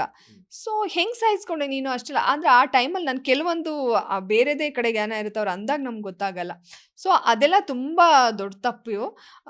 ಹೇಗೆ ಸಹಿಸ್ಕೊಳ್ಳೋದು ಅಂದರೆ, ಅಟ್ಲೀಸ್ಟ್ ಅವನು ಕಾಮಿಡಿ ಮಾಡುವಾಗ ಕೆಲವು ಸಲ ನಗು ಬರ್ತಿತ್ತು, ಕೆಲವು ಸಲ ಏನೇನೋ ಹೆಸರುಗಳು ಇಡ್ತಾ ಇದ್ದ, ಎಲ್ಲರಿಗೂ ಹೆಸರುಗಳು ಇಡ್ತಾ ಇದ್ದ. ನಾವು ತುಂಬ ಸಲ ಹೇಳಿದ್ದೀವಿ, ನೀನು ಕಾಮಿಡಿ ಮಾಡು ಪರವಾಗಿಲ್ಲ, ಬಟ್ ಅದನ್ನೇ ಹೇಳಿ ಟ್ರಿಗರ್ ಮಾಡಬೇಡ. ಅವ್ನು ನಾಮಿನೇಷನ್ ಮಾಡಿದ್ರೆ 1 hour ಬಂದು ನಮ್ಮ ಹತ್ರ ಜಗಳ ಆಡೋದು, ಆ ಸ್ಟ್ರಾಟರ್ಜಿ ಅದ ಒಂದು. ಅವ್ರ ಬಾಯಲ್ಲಿ ಏನಾದರೂ ಬಂದುಬಿಟ್ಟು ತಪ್ಪಿಗೆ ಸಿಗಿಸ್ಬಿಡೋಣ ಅಂತೆಲ್ಲ ಒಂದು ಸ್ಟ್ರಾಟರ್ಜಿ. ನನಗದು ಅರ್ಥ ಆಗ್ತಾಯಿತ್ತು. ಅದೇ ಸಹಿಸ್ಕೊಳಕ್ಕಾಗ್ದೇನೆ ತುಂಬ ಜನ ಅವನ ಜೊತೆ ಜಗಳ ಆಡಿದ್ದಾರೆ. ಎಷ್ಟೋ ಜನ ಮನೇಲಿರೋರೇ ಹೇಳ್ತಾಯಿದ್ರು, ಗಿಲ್ಲಿ ಓಕೆ ಅನಿಸ್ತಿತ್ತು, ಬಾಕಿ 2 ದಿವಸದಿಂದ ನಂಗೆ ಅವನೇ ಕೆಟ್ಟವನಾಗಿ ಕಾಣಿಸ್ತಿದ್ದಾನೆ, ಸುಮ್ಮನೆ ಇರೋರ್ನು ಸುಮ್ಮನೆ ಇರೋಕ್ಕೆ ಬಿಡ್ತಾ ಇಲ್ಲ ಗಿಲ್ಲಿ ಅಂತ ಹೇಳ್ತಾಯಿದ್ರು. ಬಟ್ ಏನಂದರೆ ಆ 1.5 ಅವರಲ್ಲಿ ಜನಕ್ಕೆ ನಗಿಸ್ತಾನಲ್ಲ, ಅದು ಇಷ್ಟ ಆಗುತ್ತೆ. ಸೊ ಹಾಗಾಗಿ ಇದಿದೆ. ಅದನ್ನು ನಾವು ತಪ್ಪು ಅಂತ ಹೇಳ, ಜನಕ್ಕೆ ಏನು ಇಷ್ಟ ಆಗುತ್ತೋ ಅಲ್ಟಿಮೇಟ್ ಅದೇನೆ. ಬಟ್ ಒಳಗಡೆ 24 ಅವರು ನಮಗೆ ಅದೇ ಇದು ಕಾಮಿಡಿ, ಅದು ಬಿಟ್ಟು ಬೇರೆ ಜಾನರ್ ನಾನು ಗಿಲ್ಲಿನಲ್ಲಿ ನೋಡೇ ಇಲ್ಲ ಈ 2 ತಿಂಗಳಲ್ಲಿ. ಈಗ ನಾವು ಒಂಥರ ಸೈಲೆಂಟ್ ಆಗ್ತೀವಿ, ಅಥವಾ ನಮ್ದು ಇನ್ನೋಸೆನ್ಸ್ ಕಾಣುತ್ತೆ. ಎಂಥ ಜೋರಿರೋರಲ್ಲೂ ನಾವು ಇನ್ನೋಸೆನ್ಸ್ ನೋಡ್ತೀವಿ, ಕೋಪ ನೋಡ್ತೀವಿ, ಕಣ್ಣೀರು ನೋಡ್ತೀವಿ. ಮನೆಯಿಂದ ಊಟ ಬಂದಾಗ ಆ ಒಂದು ಎಮೋಷನ್ನೇ ಬೇರೆ. ಒಂದೊಂದು ಸಣ್ಣ ವಸ್ತುಗಳ ಮೇಲೆ ನಮಗೆ ಬಾಂಡಿಂಗ್ ಇರುತ್ತೆ. ಸೊ ಇದು ಯಾವುದು ನಾನು ಗಿಲ್ಲಿನಲ್ಲಿ ನೋಡಿಲ್ಲ. ನೋಡಿರೋದು ಒಂದು ಕಾಮಿಡಿ, ಇನ್ನೊಂದು ಇನ್ಹೇಲರ್ ಬರೀ ಮೂಸ್ತಾ ಇರೋದು ಯಾವಾಗಲೂ ಗಿಲ್ಲಿ, ಅದನ್ನೇ ಕಿತ್ಕೊಂಡ್ಬಿಟ್ರು. ಅದಕ್ಕೆ ಎಷ್ಟು ಅಡಿಕ್ಟ್ ಅಂದರೆ ಯಾವ ಹಿಂಗೆ ಇಲ್ಲ, ಈಗ ಏನೋಗಿಲ್ಲ ಹಿಂಗೆ ಆಡ್ತೀವಿ ಅಂದರೆ ಅವ್ನಿಗೆ ಅದೊಂಥರ ಚಟ ಅಡಿಕ್ಷನ್ನು. ಸೊ ಆ ಥರ. ಜಾನ್ವಿ ಅವರು, ಈಗ ಬಿಗ್ ಬಾಸ್ ಮನೆಯಲ್ಲಿ ಲವ್ ಟ್ರ್ಯಾಕ್ ಶುರುವಾಗಿದೆ, ಹೇಗೆ? ಇಲ್ಲ ಅನ್ಸುತ್ತೆ, ಯಾಕೋ ಈ ಸಲ ಅದೊಂದು ಮಿಸ್ಸು. ಯಾವ್ದಾದ್ರು ಮೋಸ್ಟ್ಲಿ ಅನಿಸಿಲ್ಲ ಅನ್ಸುತ್ತೆ ಯಾರಿಗೂ. ಅದು ಅಂದರೆ ನ್ಯಾಚುರಲ್ ಆಗಿ ಅನ್ನಿಸ್ಬೇಕಲ್ವ, ಆ ಟ್ರ್ಯಾಕ್ ಶುರು ಆಗಿಲ್ಲ. ಫ್ರೆಂಡ್ಶಿಪ್ ಟ್ರ್ಯಾಕ್ ಇದೆ ಅಂತ ಅನಿಸುತ್ತೆ ನನಗೆ. ರಾಶಿಕಾ ಆ್ಯಂಡ್ ಸೂರಜ್ ಒಳ್ಳೆ ಫ್ರೆಂಡ್ಸು, ತುಂಬ ಮಾತಾಡ್ತಾರೆ ಅನಿಸುತ್ತೆ. ಅದು ಬಿಟ್ಟರೆ ಈ ಸಲ ಇಲ್ಲ ಅಂತ ಅಂದ್ಕೊಂಡಿದ್ದೀನಿ. ಐ ಡೋಂಟ್ ನೋ, ನನಗೆ ಗೊತ್ತಿಲ್ಲ. ಧ್ರುವಂತು ಮತ್ತು ರಾಶಿಕಾ ವಿಚಾರ ಅಂತ ಬಂದಾಗ ಅವ್ರದ್ದು ಏನೋ ವಸ್ತುವನ್ನು ಇಸ್ಕೊಂಡಿದ್ರು, ಅದ್ರ ಬಗ್ಗೆ ಗೊತ್ತಾ ನಿಮ್ಗೆ? ಯಾವ ಕಾರಣಕ್ಕಾಗಿ ಇಸ್ಕೊಂಡಿದ್ರು, ಹಾಗೆ ಇಟ್ಕೊಂಡಿದ್ರು ಅದನ್ನ? ಇಲ್ಲ ಅದು ಅದಕ್ಕೆ ವೀಕೆಂಡಲ್ಲೇ ಒಂದು ಕ್ಲಾರಿಫಿಕೇಶನ್ ಸಿಕ್ಕಿದೆ. ಸುದೀಪ್ ಸರ್ ಕಡೆಯಿಂದನೇ ಅದು ಸಿಕ್ಕಿದೆ. ಅದಾದ್ಮೇಲೆ ಅವ್ರಿಗೂ ಅದು ಅರ್ಥ ಆಗಿದೆ ಅನ್ಸುತ್ತೆ. ಯಾವಾಗ ಇಸ್ಕೊಂಡಿದ್ರು ಏನು ಅದೇನು ನನ್ಗೆ ಗೊತ್ತಿಲ್ಲ. ವೀಕೆಂಡಲ್ಲಿ ವಿಚಾರ ಬಂದಾಗಲೇ ಅವ್ರ ವಸ್ತುಗಳು ಇವ್ರ ಹತ್ರ ಇದೆ ಅಂತ, ಮತ್ತೆ ಧ್ರುವಂತ್ ಹೇಳಿದ ಸ್ಟೇಟ್ಮೆಂಟು, ನನ್ನ ಟ್ರೈ ಮಾಡಿದ್ರು, ಆಮೇಲೆ ಅಭಿ ಟ್ರೈ ಮಾಡಿದ್ರು, ಈಗ ಸೂರಜು, ಅದೆಲ್ಲ ಒಂದಿತ್ತು. ಅದು ಬಹಳ ಸೂಕ್ಷ್ಮ ವಿಚಾರ. ಅದನ್ನ ಬಹಳ ಸೂಕ್ಷ್ಮವಾಗಿ ಮತ್ತೆ ತುಂಬಾ ಹರಿತವಾಗಿ ಹೇಗೆ ಹೇಳಬೇಕೋ ಸುದೀಪ್ ಸರೇ ಹೇಳಿದ್ದಾರೆ. ಸೊ ಆ ವಿಚಾರ ಬೇಡ ಅಂತ ಅನ್ಸುತ್ತೆ ನನಗೆ. ರಕ್ಷಿತಾ ವಿಚಾರ ಅಂತ ಬಂದಾಗ ಈಗ ರಕ್ಷಿತಾ ಕಾವ್ಯ ಮತ್ತೆ ಗೆಲ್ಲಿಗೆ ತಿರುಗಿ ಬಿದ್ದಿದ್ದಾರೆ. ಸೊ ಇದೆಲ್ಲ ನಾಟಕ ಅಂತ ಅನ್ಸುತ್ತೆ ಅಥವಾ ರಕ್ಷಿತಾ ಆಡ್ತಿದ್ದಾಳೆ ಅಂತ ಅನ್ಸುತ್ತೆ? ಅದೇ ಅವಳು ಆಟ ಆಡ್ತಾ ಇದ್ದಾಳೆ ಅಂತಾನೆ ಅನ್ಸೋದು. ಒಂದು ಅದನ್ಸುತ್ತೆ. ಇನ್ನೊಂದು ರಕ್ಷಿತಾ ಓವರ್ ಸ್ಮಾರ್ಟ್ ಇದ್ದಾಳೆ, ಅದೇನು ಎರಡೇ ಮಾತಿಲ್ಲ. ಬಟ್ ಅದ್ರ ಜೊತೆಲಿದ್ದಾಗ ಅವಳಿಗೆ ಏನಾದರೂ ಅನ್ಸಿದ್ರೆ ಅದನ್ನ ಮಾಡ್ತಾಳೆ. ಅದು ಏನು ಡ್ಯಾಮೇಜ್ ಆಗುತ್ತೋ ಏನೋ ಅದನ್ನ ಯೋಚನೆ ಮಾಡದೆ ಮಾಡ್ತಾಳೆ ಅಂತ ನನ್ಗನ್ಸುತ್ತೆ. ಯಾಕಂದರೆ ಗಿಲ್ಲಿ ಜೊತೆಗೇ ಇರ್ತಾಳೆ. ವಂಶದ ಕುಡಿ ಅಂತ ಅಂದ್ರೂ ಗಿಲ್ಲಿನೇ ಟಾರ್ಗೆಟ್ ಮಾಡ್ತಾಳೆ. ವಂಶದ ಕುಡಿ ಅಂದ್ಕೊಂಡು ನನ್ನೇ ಇದು ಮಾಡ್ಬಿಟ್ಟಲ್ಲ ಅಂತ ಅದನ್ನು ರೇಗಿಸ್ತಾ ಇರ್ತಾನೆ. ಅವರು ಒಂದೇ ರೂಮಲ್ಲಿದ್ದಾರೆ ಅವರೆಲ್ಲ. ನಮ್ದು ವಠಾರ ಬೇರೆ, ಅವ್ರದ್ದು ವಠಾರ ಬೇರೆ, ಅವ್ರದ್ದು ದೊಡ್ಡ ವಠಾರ. ಅವರು ತುಂಬ ಹೊತ್ತು ಟೈಮ್ ಸ್ಪೆಂಡ್ ಮಾಡೋದ್ರಿಂದ ಒಬ್ರಿಗೊಬ್ರ ಮೇಲೆ ಒಪಿನಿಯನ್ ಜಾಸ್ತಿ ಕ್ರಿಯೇಟ್ ಆಗೋಕ್ಕೂ ಕೂಡ ಸಾಧ್ಯ ಆಗುತ್ತೆ. ಜಾಸ್ತಿ ಜೊತೆಲೇ ಇದ್ದಾಗ ಅದು ಬಹುಶಃ ಗಿಲ್ಲಿದೇನೋ ಇಷ್ಟ ಆಗಿಲ್ವೇನೋ, ಅದಕ್ಕೆ ಮೋಸ್ಟ್ಲಿ ಟಾರ್ಗೆಟ್ ಮಾಡ್ತಿರ್ಬೋದು. ಸ್ವಲ್ಪ ದಿವಸದಿಂದ ಕಾವ್ಯಂಗೂ ರಕ್ಷಿತನ್ ಕಂಡ್ರೆ ಆಗ್ತಾ ಇರಲಿಲ್ಲ. ಯಾವುದ್ಯಾವುದೋ ವಿಚಾರಕ್ಕೆ ಅವಳು ನನ್ನ ಮೋಸ್ಟ್ಲಿ ಕಳಪೆ ಕೊಡೋದು ಅದೇನೇನೋ ಆಗಿತ್ತು ಸ್ವಲ್ಪ ದಿವಸದಿಂದ. ಬಹುಶಃ ಅದೆಲ್ಲ ಸೇರಿ ಇದು ಕಲೆಕ್ಟಿವ್ ರಿಯಾಕ್ಷನ್ ಅಂತ ನನಗನ್ಸುತ್ತೆ. ಅಲ್ಲಿ ಯಾರು ಟಾರ್ಗೆಟ್ ಮಾಡೋಕ್ಕಾಗಲ್ಲ. ಅದು ಹೆಂಗಾಗುತ್ತೆ ಅಂದರೆ, ಇವ್ರನ್ನ ವಿರೋಧ ಮಾಡ್ತಿರ್ತೀವಿ, ನಾಳೆ ಅವ್ರ ಜೊತೆಗೆ ಇರ್ತೀವಿ. ಇವ್ರಿಗಿಂತ ಇವ್ರು ಸ್ವಲ್ಪ ಬೆಟರ್ ಅಂದಾಗ ನಾವು ಅಲ್ಲೇ ಮತ್ತೆ ಇದಾಗ್ತೀವಿ. ಅವ್ರ ಜೊತೆ ಜಗಳ ಆಡ್ತಿರ್ತೀವಿ, ಅವ್ರ ಜೊತೆನೇ ಮಾತಾಡ್ತೀವಿ. ಈಗ ನಾನು ಅಶ್ವಿನಿ ಧ್ರುವಂತ್ ಇದ್ದಾಗ ಧ್ರುವಂತನ್ನ ದೂರನೇ ಇಟ್ಟಿದ್ವಿ. ಈಗ ನಾನು ಬಂದಮೇಲೆ ಅಶ್ವಿನಿ ಅವ್ರ ಜೊತೆ ಮಾತಾಡ್ತಾ ಇದ್ರೆ ಅದು ನಾಟಕ ಅಲ್ಲ, ಇರೋದು ಅದೇ ಮುಖಗಳು. ಇದರಲ್ಲಿ ಯಾರು ಬೆಟರ್ ಬಂದು ಮಾತಾಡ್ಸಾಗ ನಾವು ಮಾತಾಡಿಸ್ಲೇಬೇಕಾಗತ್ತೆ. ಸೊ ಹಾಗಾಗಿ ಟಾರ್ಗೆಟ್ ಅಂತ ಅಲ್ಲ, ಅವ್ರ ಆಟನ ಅವ್ರು ಆಡ್ತಾ ಇದ್ದಾರೆ. ಎಸ್ ಮೇಡಮ್, ಈಗ ಮೇನ್ ಪಾಯಿಂಟ್ ಬರಬೇಕು ನಾನು. ನಿಮ್ಮದು ಮತ್ತು ಅಶ್ವಿನಿ ಅವ್ರದ್ದು ವಿಚಾರ ಅಂತ ಬಂದಾಗ ಹೇಗೆ ಅದು ಬಾಂಡಿಂಗ್ ಬೆಳೀತಾ ಹೋಯಿತು? ನಿಮ್ಮ ಮಧ್ಯೆ ಜಗಳ ಆಗುವಂಥ ಟಾಸ್ಕ್ ಬಂದರೂ ಕೂಡ ಮತ್ತೆ ಒಂದಾಗ್ತಾ ಇದ್ರಿ. ಹೇಗೆ ಕ್ಲೋಸ್ನೆಸ್ ಹೇಗಾಯಿತು ಅಂತ? ಅದೇ ಅಷ್ಟು ಜಗಳ ಅಂತ ಬಂದರೂ ನಾವು ಒಂದಾಗ್ತಾ ಇದೀವಿ ಅಂದರೆ ಅವ್ರ ಆಸ್ತಿ ಅಂತಷ್ಟೇ ಕಾರಣ. ಇಲ್ಲ, ಏನಕ್ಕೆ ಅಂದರೆ ಅದೇ ಅಗೇನ್ ನಾನು ಏನು ಹೇಳಬೇಕು ಅಂದರೆ, ಅವ್ರನ್ನ ಹತ್ರದಿಂದ ನೋಡಿದಾಗ ನನಗೆ ಉಳ್ದ ಆ ನಾಟಕ ಆಡೋ ಮುಖವಾಡ ಹಾಕ್ಕೊಂಡಿರೋರು ಅನ್ಸಿದ್ದನ್ನ ನೇರವಾಗಿ ಹೇಳ್ದೆ ಪಾಲಿಶ್ಡ್ ವೇನಲ್ಲಿ ಹೇಳೋದು, ಶುಗರ್ ಕೋಟೆಡ್ ಆಗಿ ಹೇಳೋದು, ಅಥವಾ ಸೇಫ್ಗೆ ಮಾಡ್ಬಿಡಪ್ಪ, ಸೇಫಾಗಿ ಇದ್ಬೇಡ ಅನ್ನೋರ್ಗಿಂತ ನೇರವಾಗಿ ಹೇಳೋರೆ ನಂಗೆ ಇಷ್ಟ ಆಗುತ್ತೆ. ಹಂಗೆ ನೋಡಿದ್ರೆ ಸ್ವಲ್ಪ ಧ್ರುವಂತೆ ಬೆಟರ್ ಎಲ್ರಿಗಿಂತನೂ. ಅವ್ನು ನನ್ನ ಬಗ್ಗೆ ಮಾತಾಡಿರ್ಬೋದು, ಅಟ್ಲೀಸ್ಟ್ ಅದನ್ನಾದರೂ ಹೇಳ್ತಾನಲ್ಲ, ಅವಾಗ ಅಟ್ಲೀಸ್ಟ್ ಒಂದು ಒಪಿನಿಯನ್ ಆದರೂ ಕ್ರಿಯೇಟ್ ಆಗುತ್ತೆ ಧ್ರುವಂತ್ ಮೇಲೆ. ಇನ್ನು ಉಳಿದವ್ರು ಅವ್ರ ಮೇಲೆ ಒಪಿನಿಯನ್ ಕ್ರಿಯೇಟ್ ಮಾಡ್ಕೊಳ್ಳೋಕ್ಕೂ ಬಿಡ್ತಾ ಇಲ್ಲ, ಆ ಥರ ಸೇಫಾಗಿ ಆಡ್ತಿದ್ದಾರೆ. ಸೊ ಹಾಗೆ ಅಶ್ವಿನಿ ಅವರು ಅಷ್ಟೇ ನೇರವಾಗಿ ಹೇಳೋರು. ನನಗೂ ಅವ್ರಿಗೂ ಜಗಳಾಗ್ತಾಯಿತ್ತು ದೂರ ಇದ್ದಾಗ. ಅಂದರೆ ನಾನು ಎಲ್ಲನೂ ಅಶ್ವಿನಿ ಅವ್ರದ್ದು ಒಪ್ತೀನಿ ಅಂತ ಅಲ್ಲ, ಅವ್ರು 100% ಅಂತನೂ ಅಲ್ಲ. ಬಟ್ ಅದರ ಆಚೆಗೆ ಬಿಗ್ ಬಾಸ್ ಒಂದು 3 ದಿನ ಕ್ಲೋಸ್ ಆದಾಗ ನಾವೆಲ್ಲ ಒಂದು ಕಡೆ ಇದ್ವಿ. ಅವಾಗೇನು ಯಾವ ಮೈಕು ಇರಲಿಲ್ಲ, ತುಂಬ ವಿಚಾರ ಮಾತಾಡ್ತಾ ಇದ್ವಿ. ಪರ್ಸ್ನಲ್ ಲೈಫಿಂದ ಹಿಡಿದು ಎಲ್ಲ ರಾತ್ರಿ ಇಡೀ ಕುತ್ಕೊಂಡು ಮಾತಾಡ್ಬಿಟ್ಟಿದ್ವಿ. ಸೊ ಅವಾಗ ಎಲ್ಲಿ ಅನ್ಸಿದ ಒಂದು ಅಭಿಪ್ರಾಯ ಅನ್ನೋದೊಂದು ಸಣ್ಣ ಮಟ್ಟಿಗೆ ಬರುತ್ತೆ. ಅದು ಪೂರ್ತಿಯಾಗಲ್ಲ ಅಂದ್ರೂ ಒಂದು ಕ್ರಿಯೇಟ್ ಆಗುತ್ತೆ. ಓಕೆ, ಮೆಚೋರ್ಡ್, ಮತ್ತು ನಾವು ಹೇಳಿದ ವಿಷಯ ಅವರಲ್ಲೇ ಉಳಿಯುತ್ತೆ. ನಾನು ಅವ್ರನ್ನ ಎಲ್ಲೂ ಬಿಟ್ಕೊಟ್ಟಿಲ್ಲ, ಅವರು ನನ್ನ ಎಲ್ಲೂ ಬಿಟ್ಕೊಟ್ಟಿಲ್ಲ. ಮತ್ತು ಎಲ್ಲೂ ನಾವು ಒಬ್ರನ್ನೊಬ್ರು ಡಾಮಿನೇಟ್ ಮಾಡಲ್ಲ, ಒಬ್ರನ್ನೊಬ್ರು ಆಟಕ್ಕೆ ಅದು ತೊಂದರೆ ಆಗಲ್ಲ. ಈಗ ನಾವು ಧ್ರುವಂತನ ದೂರ ಮಾಡಿದ್ರೆ ಅವ್ನು ಡಾಮಿನೇಟ್ ಮಾಡೋಕ್ಕೆ ಬಂದ, ನಾವು 3 ಜನ ಅಲ್ಲಿ ಯಾರನ್ನೋ ಮಾತಾಡಿಸ್ಬಿಟ್ರೆ ಅದೇ ಆಗಲ್ಲ. ಇಲ್ಲಿ ಮಾತಾಡೋದು, ಅಲ್ಲಿ ಹೋಗಿ ಚಪಾತಿ ಮಾಡಿಕೊಡೋದು ಅಂತ. ಏನು ಚಪಾತಿ ಮಾಡಿಕೊಡ್ಲೇಬೇಕಲ್ಲ ಮನೆ ಅಂತ ಅಂದಾಗ, ಹಾಗೆ ಯಾರೂ ಹೇರಬಾರ್ದು, ನೀವು ಹಿಂಗೆ ಇರಿ ಹಾಗೆ ಇರಿ ಅಂತ. ಅದನ್ನು ನಾವು ಒಬ್ರನ್ನೊಬ್ರು ಮಾಡ್ತಾ ಇರಲಿಲ್ಲ. ನನ್ನ ಆಟ ನಾನು ಆಡ್ತಿದ್ದೆ, ನಾನು ನಾಮಿನೇಟ್ ಮಾಡ್ತಾ ಇದ್ದಿದ್ದೆ ಬೇರೆಯವ್ರನ್ನ, ಅವ್ರು ನಾಮಿನೇಟ್ ಮಾಡ್ತಾ ಇದ್ದಿದ್ದೆ ಬೇರೆಯವ್ರನ್ನ. ನನಗೆ ರಾಶಿಕಾ, ರಿಷಾ, ರಕ್ಷಿತಾ ಯಾರೂ ಆಗ್ತಾ ಇರಲಿಲ್ಲ. ಕೊನೆಗೆ ಅವ್ರು ರಾಶಿಕಾ ಜೊತೆನೂ ಚೆನ್ನಾಗಿದ್ರು, ರಿಷಾ ಜೊತೆನೂ ಚೆನ್ನಾಗಿದ್ರು. ಇನ್ಫ್ಯಾಕ್ಟ್ ನಾನು ರಿಷನ್ ಮಾತಾಡಿಸ್ತಾ ಇರಲಿಲ್ಲ, ಅವ್ರು ಮಾತಾಡಿಸ್ತಾ ಇದ್ರು. ಈಗ ಸುದೀಪ್ ಸರ್ ಪದೇ ಒಂದು ಶನಿವಾರ ಬಂದರೆ ಸಾಕು ನಿಮಗೆ ರುಬ್ಬುವಂಥ ಕಾರ್ಯಕ್ರಮ ಇತ್ತಂತ ಹೊರಗಡೆ ಚರ್ಚೆ ಆಗ್ತಾ ಇತ್ತು. ಪ್ರತಿ ಸಲ ಬಯಸ್ಕೋತಿದ್ರಿ ಇಬ್ರು, ಆದ್ರೂ ಅದೇ ತಪ್ಪುಗಳನ್ನು ಮಾಡ್ತಾ ಇದ್ರಿ. ಅಂದರೆ ಆ ಮೂಮೆಂಟಲ್ಲಿ ಏನು ಅನ್ನಿಸ್ತಾ ಇತ್ತು? ಯಾಕೆ ಪದೇ ರಿಪೀಟ್ ಆಗ್ತಾ ಇತ್ತು ಅದು ತಪ್ಪುಗಳು? ಮತ್ತು ನೀವು ಸೀಕ್ರೆಟ್ ರೂಮಲ್ಲಿ ಅಲ್ಲಿ ಮಾತಾಡ್ಕೊಂಡಿದ್ರು ಕೂಡ ದೂರ ಆಗಬೇಕು ಅಂತ ಮಾತಾಡ್ತೀರಿ, ಆಮೇಲೆ ಅದು ವೈರಲ್ ಆಗಿಬಿಡುತ್ತೆ. ಅದೇ ಇದೇ ಪ್ರಾಬ್ಲಮ್. ನಾವು ನಗೋ ಜಾಗದಲ್ಲಿ ನಗ್ತಾ ಇರಲಿಲ್ಲ, ನಗ್ದಿರೋ ಜಾಗದಲ್ಲೆಲ್ಲ ನಗ್ತಾ ಇದ್ವಿ, ಅದಕ್ಕೆ ಚೆನ್ನಾಗಿ ಬಯಸ್ಕೋತಾ ಇದ್ವಿ. ಇಲ್ಲ, ಅದು ಗೆಜ್ಜೆದಾದ್ಮೇಲೆ ಓಕೆ ಸ್ವಲ್ಪ ಸರಿಪಡಿಸ್ಕೊಂಡ್ವಿ, ಹೋದ್ವಿ. ಮುಗಿದ್ಮೇಲೆ ಕೆಲವು ಸಲ ಹೆಂಗಂದರೆ ಅದು ನಮ್ಮನ್ನೇ ಹುಡ್ಕೊಂಬರ್ತಾಯಿತ್ತು. ಈವನ್ ಸುದಿ ಅವ್ರೇನೋ ಒಂದು ಹೇಳ್ತಾರೆ, ಅದು ಅವ್ರಿಗೆ ಆ ಪದದ ಅರ್ಥ ಗೊತ್ತಾಗಲ್ಲ. ನಾನು ಹೇಳ್ತೀನಿ ಬಟ್ ಸೀರಿಯಸ್ ಆಗಿ ಹೇಳ್ಬೇಕಿತ್ತು. ಬಟ್ ಸಿದ್ದಿ ಜೋಕ್ ಜಾಸ್ತಿ ಅಲ್ವಾ, ಸಾರಿ ಕೇಳಿ ಅಂತ ಕರ್ಕೊಂಡು ಹೋಗ್ತೀವಿ. ಅಲ್ಲಿ ಓಕೆ ಎಲ್ಲರ ಸಮ್ಮುಖದಲ್ಲಿ ಹಿರಿಯರಲ್ಲಿ ಓಕೆನಮ್ಮ ಅವ್ರು ಸರ್ಕ್ಯಾಸ್ಟಿಕ್ ಆಗಿ ಕೇಳ್ತಾರೆ. ನಾವು ಒಬ್ರನ್ನ ಜುಟ್ಟಿಟ್ಕೊಂಡು ಹಿಂಗೆ ಕೇಳು ಸೀರಿಯಸ್ ಆಗಂತೂ ನಾವು ಹೇಳೋಕ್ಕಾಗಲ್ಲ. ಅಂದರೆ ಅದೇ ಅಗೇನ್ ನಾವು ಹೇರೋಕ್ಕಾಗಲ್ಲ. ಸಾರಿ ಕೇಳಿ ಅಂತ ಹೇಳ್ಬೋದು, ಹಿಂಗೆ ಕೇಳಿ ಅಂದರೆ ಅವ್ರು ಸರ್ಕ್ಯಾಸಮ್ ಆ್ಯಂಗಲಲ್ಲಿ ಹೇಳ್ತಾರೆ. ನೀವೆಲ್ಲ ಇದ್ದು ಏನು ಮಾಡ್ತಾ ಇದ್ರಿ ಅದಕ್ಕೂ ನಾವು ಬಯಸ್ಕೊತಾ ಇದ್ವಿ ಅವಾಗ. ಅಯ್ಯೋ ದೇವ್ರೆ, ಇಲ್ಲಿ ಈ ಒಂದು ಸ್ಟ್ಯಾಂಡ್ ತಗೊಂಡು ಅವ್ರು ಹೇಳಿರೋ ತಪ್ಪು ಅಂತೆಲ್ಲ ಹೇಳಿನೂ ಅದನ್ನು ಅವರೆಲ್ಲೋ ಒಂಥರ ಸರ್ಕ್ಯಾಸ್ಟಿಕ್ ಆಗಿ ಸಾರಿ ಕೇಳಿದಾಗ ಮತ್ತೆ ನೀವು 3 ಜನ ಕೂತಿದ್ರಲ್ಲ ನೀವೇನು ಮಾಡ್ತಿದ್ರಿ ಅನ್ನೋ ಥರ ನಮ್ಮ ಬುಡಕ್ಕೆ ಬರೋದು ಅದು ಯಾವಾಗ್ಲೂ. ಸೊ ಅದಾಯಿತು. ಅದಾದಮೇಲೆ ರಘು ಅವರ ಮತ್ತು ಅಶ್ವಿನಿ ಅವ್ರ ಜಗಳ.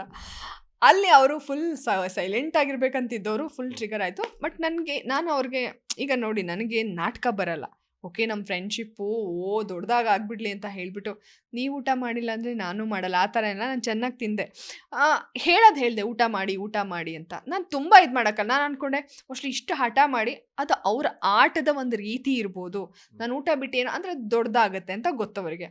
ಸೊ ಅವ್ರು ಆಟ ಆಡ್ತಾ ಇರ್ಬೋದೇನೋ ಆ ಥರ. ನಾನು ಯಾಕೆ ತುಂಬ ಫೋರ್ಸ್ ಮಾಡಲಿ? ಕೇಳಿದೆ ಕ್ಯಾಪ್ಟನ್ ಹೇಳಿ ನೋಡಿ ರಘು ಅವರೇ, ನೀವು ಜಗಳಾಡಿರೋದು ಕಂಟೆಸ್ಟೆಂಟ್ ಆಗಿ, ಒಬ್ಬ ಕ್ಯಾಪ್ಟನ್ ಆಗಿ ಮನೆಯಲ್ಲಿ ಕೆಲಸಗಳನ್ನ ಆಗು ಹೋಗೋಣ ಹೇಗೆ ನೋಡ್ಕೋತೀರಾ? ಒಬ್ರು ಕಂಟೆಸ್ಟೆಂಟ್ ಊಟ ಮಾಡಿಲ್ಲ ಅಂತ ಊಟ ಮಾಡಿ ಅಂತ ಹೋಗಿ ಕೇಳಿ. ನಾನೇನು ಸಾರಿ ಕೇಳಿ ಅಂತ ಏನು ಹೇಳಿರಲಿಲ್ಲ. ಸೊ ಆ ಪ್ರಯತ್ನನೂ ಮಾಡಿದೆ, ಅದು ಯಾವುದೂ ಆಗಲಿಲ್ಲ. ನಾನು ಇನ್ನೇನು ಮಾಡಲಿ, ನಾನು ಊಟ ಬಿಡ್ತೀನಿ, ನೀವು ಮಾಡಿಲ್ಲ ನಾವು ಮಾಡಲ್ಲ. ನಾನು ಅಷ್ಟೇನು ಚೈಲ್ಡೇನಲ್ಲ, ಅಥವಾ ಮತ್ತೆ ಅಷ್ಟು ನಾಟಕ ಅಂತೂ ನನಗೆ ಬರೋದೇ ಇಲ್ಲ. ನಾನು ಊಟ ಮಾಡಿದೆ, ಇದು ಮಾಡಿದೆ. ಸೊ ಅದು ಏನಾಯಿತು, ಅದು ದೊಡ್ಡದಾಯಿತು, ಅದನ್ನು ಬೈಸ್ಕೊಂಡ್ರು. ಆವಾಗೂ ನನಗೇನಂದರೆ ನೀವು ಓಕೆ ಕೇಳ್ಬಿಟ್ಟು ನೀವೇ ದೊಡ್ಡವರಾಗ್ಬಿಡ್ರಿ ಅಂತ ಹೇಳ್ತಿದ್ರಲ್ಲ ಜಾನ್ವಿ, ನೀವು ಅದನ್ನು ಎಲ್ಲೂ ನೀವು ಆರ್ಸಕ್ಕೆ ಟ್ರೈ ಮಾಡಿರಲಿಲ್ಲ, ಅದನ್ನ ಹತ್ಸಕ್ಕೆ ಟ್ರೈ ಮಾಡಿದ್ರಿ ಅಂದರು. ನಂಗೆ ಗೊತ್ತೇ ಆಗಿಲ್ಲ. ನಾನು ಯಾವಾಗ ಆ ಜಗಳ ದೊಡ್ಡದಾಗಲಿ ಅಂತ ನಾನು ಬಯಸೇ ಇಲ್ಲ. ಅವ್ರಿಗೂ ಹೇಳೋ ಅಷ್ಟು ಹೇಳ್ಬೋದು. ಸಣ್ಣ ಮಕ್ಕಳಲ್ಲ ಅಲ್ವಾ, ಬಿಟ್ಬಿಡಿ, ನೀವು ಹೋಗಿ ಸಾರಿ ಕೇಳಿ ಅಂತ ನಾನು ಹೇಳೋಕ್ಕಲ್ಲ. ಅದು ಅವರ ಆಟ. ಊಟ ಮಾಡಿ ಅಂತ ತುಂಬ ಕನ್ಸರ್ನಿಂದ ಹೇಳ್ಬೋದು. ಇನ್ನೂ ಇಲ್ಲ ಹಠ ಮಾಡ್ತೀನಿ, ನಾನು ಮಾಡಲ್ಲ, ಬುದ್ಧಿ ಕಲಿಸ್ಬೇಕಾ, ಅದು ಅವ್ರ ಆಟ ಆಗಿರ್ಬೋದು, ಹೈಲೈಟ್ ಆಗುತ್ತೆ ಅಂತ ಗೊತ್ತು. ಸೊ ನಾನು ಯಾರಿಗೂ ಏನೋ ನಾನು ತಡಿಯಕ್ಕೆ ಹೋಗಬಾರ್ದು. ಸೊ ಹಾಗಾಗಿ ಅದು ಏನೋ ನಂಬುಡಿಕೆ ಬರ್ತಿತ್ತಷ್ಟೇ. ಇನ್ನೊಂದು, ಅಶ್ವಿನಿ ಅವರ ಶ್ರೀಮಂತಿಕೆ ಆಸ್ತಿ ಹಣ ನೋಡಿ ಫ್ರೆಂಡ್ಶಿಪ್ಪನ್ನು ಜಾನ್ವಿ ಅವರು ಕಂಟಿನ್ಯೂ ಮಾಡಿದ್ದಾರೆ. ಅಂದರೆ ಬಿಗ್ ಬಾಸ್ ಮುಗಿದಾದ ನಂತರ ವಾಟ್ ನೆಕ್ಸ್ಟ್ ಅನ್ನೋದಕ್ಕೆ ಅಶ್ವಿನಿ ಅವರು ಅವರ ಆಸ್ತಿ ಕಾರಣ ಅನ್ನೋದು. ಅದೇ ಇವಾಗೆಲ್ಲ ವಿಲ್ಲೆಲ್ಲ ರೆಡಿ ಮಾಡ್ತಾ ಇದ್ದೀನಿ. ಅವ್ರು ಬಂದ ತಕ್ಷಣ ಸೈನ್ ಹಾಕ್ಸ್ಕೊಳ್ಳೋದೆ ನನ್ನ ಹೆಸರಿಗೆ. ಅದು ತುಂಬ ರಿಡಿಕ್ಯುಲಸ್ ಅನಿಸುತ್ತೆ ಇವರೇ. ಆ ಧ್ರುವಂತನ ಕೆಟ್ಟ ಮನಸ್ಥಿತಿ ಇದರಿಂದ ಗೊತ್ತಾಗುತ್ತೆ. ನನಗಿರೋದೇ 2 ಫ್ರೆಂಡ್ಸು, ವೆಂಕಟೇಶ್ ಆ್ಯಂಡ್ ನವ್ಯ. ಅವರ ಹೃದಯ ಶ್ರೀಮಂತಿಕೆ ನೋಡಿ ನಾನು ಫ್ರೆಂಡ್ಶಿಪ್ ಮಾಡ್ಕೊಂಡಿದ್ದೀನಿ. ನನಗೆ ಯಾವ ಶ್ರೀಮಂತರು ಕಾಂಟ್ಯಾಕ್ಟಲ್ಲೂ ಇಲ್ಲ. ನನಗೊಂದು ಸ್ವಾಭಿಮಾನನೇ ಮುಖ್ಯ. ಸಣ್ಣದಿದ್ದಾದರೂ ನಾನು ಫೋನೇ ಎತ್ತಲ್ಲ, ಯಾರೇ ಆಗಲಿ, ಬಡವರಾಗಲಿ ಶ್ರೀಮಂತರಾಗಲಿ. ಸ್ವಾಭಿಮಾನ, ಆತ್ಮಗೌರವನ ಮೀರಿ ಯಾರೂ ಇದು ಮಾಡೋಕ್ಕಾಗಲ್ಲ. ಸೊ ಅವನ ಒಂದು ಕೆಟ್ಟ ಮನಸ್ಥಿತಿ ಅದರಿಂದ ಗೊತ್ತಾಗುತ್ತೆ. ಸೊ ಈ ಥರನೂ ಒಬ್ಬರು ಥಿಂಕ್ ಮಾಡ್ತಾರೆ ಒಳಗಡೆ ಅಂತ ಹೇಳಿ ನನಗೆ ಆಶ್ಚರ್ಯ ಆಗುತ್ತೆ. ನಾನು ನಂಬ್ಕೊಂಡಿರೋದು ನನ್ನ ದುಡಿಮೆನ.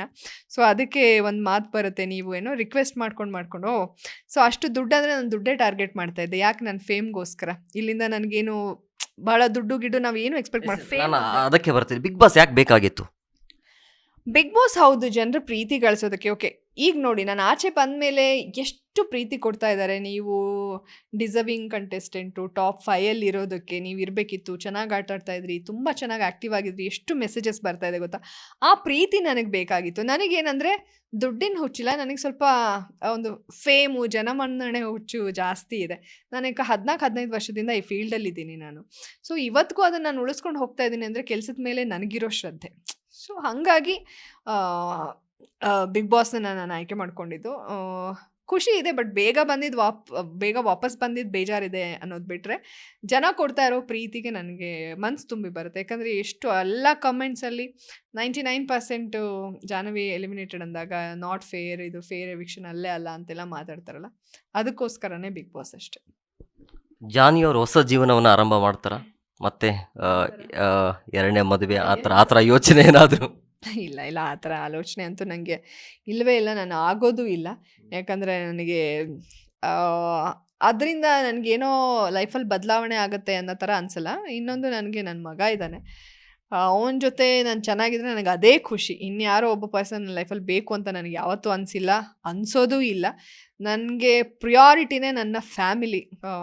ಅವ್ರನ್ನ ಖುಷಿಯಾಗಿ ಇಟ್ಕೊಳ್ಳೋದು, ಅವ್ರ ಜೊತೆ ಜಾಸ್ತಿ ಟೈಮ್ ಸ್ಪೆಂಡ್ ಮಾಡೋದು. ಮುಂದೆ ನಾನು ಅಷ್ಟೇ, ನಾನು ಎಲ್ಲೋ ಇನ್ನೂ ಜಾಸ್ತಿ ಟೈಮ್ ಸ್ಪೆಂಡ್ ಮಾಡಬೇಕು, ಅವ್ನ ಕರಿಯರ್ ಕಡೆ ಜಾಸ್ತಿ ಫೋಕಸ್ ಮಾಡಬೇಕು ಅನ್ನೋ ಥರನೇ ನನ್ನ ಮನೇಲಿದ್ದಾಗ ಆಲೋಚನೆ ಬರ್ತಾಯಿದ್ದು. ಹೋದರೆ ಇನ್ನು ಬಿಟ್ಟು ಎಲ್ಲೂ ಹೋಗ್ಬಾರ್ದಪ್ಪ, ಮನೇಲೇ ಆ ಥರ ಫೀಲ್ ಆಗುತ್ತೆ ಬಿಗ್ ಬಾಸ್ ಮನೇಲಿದ್ದಾಗ.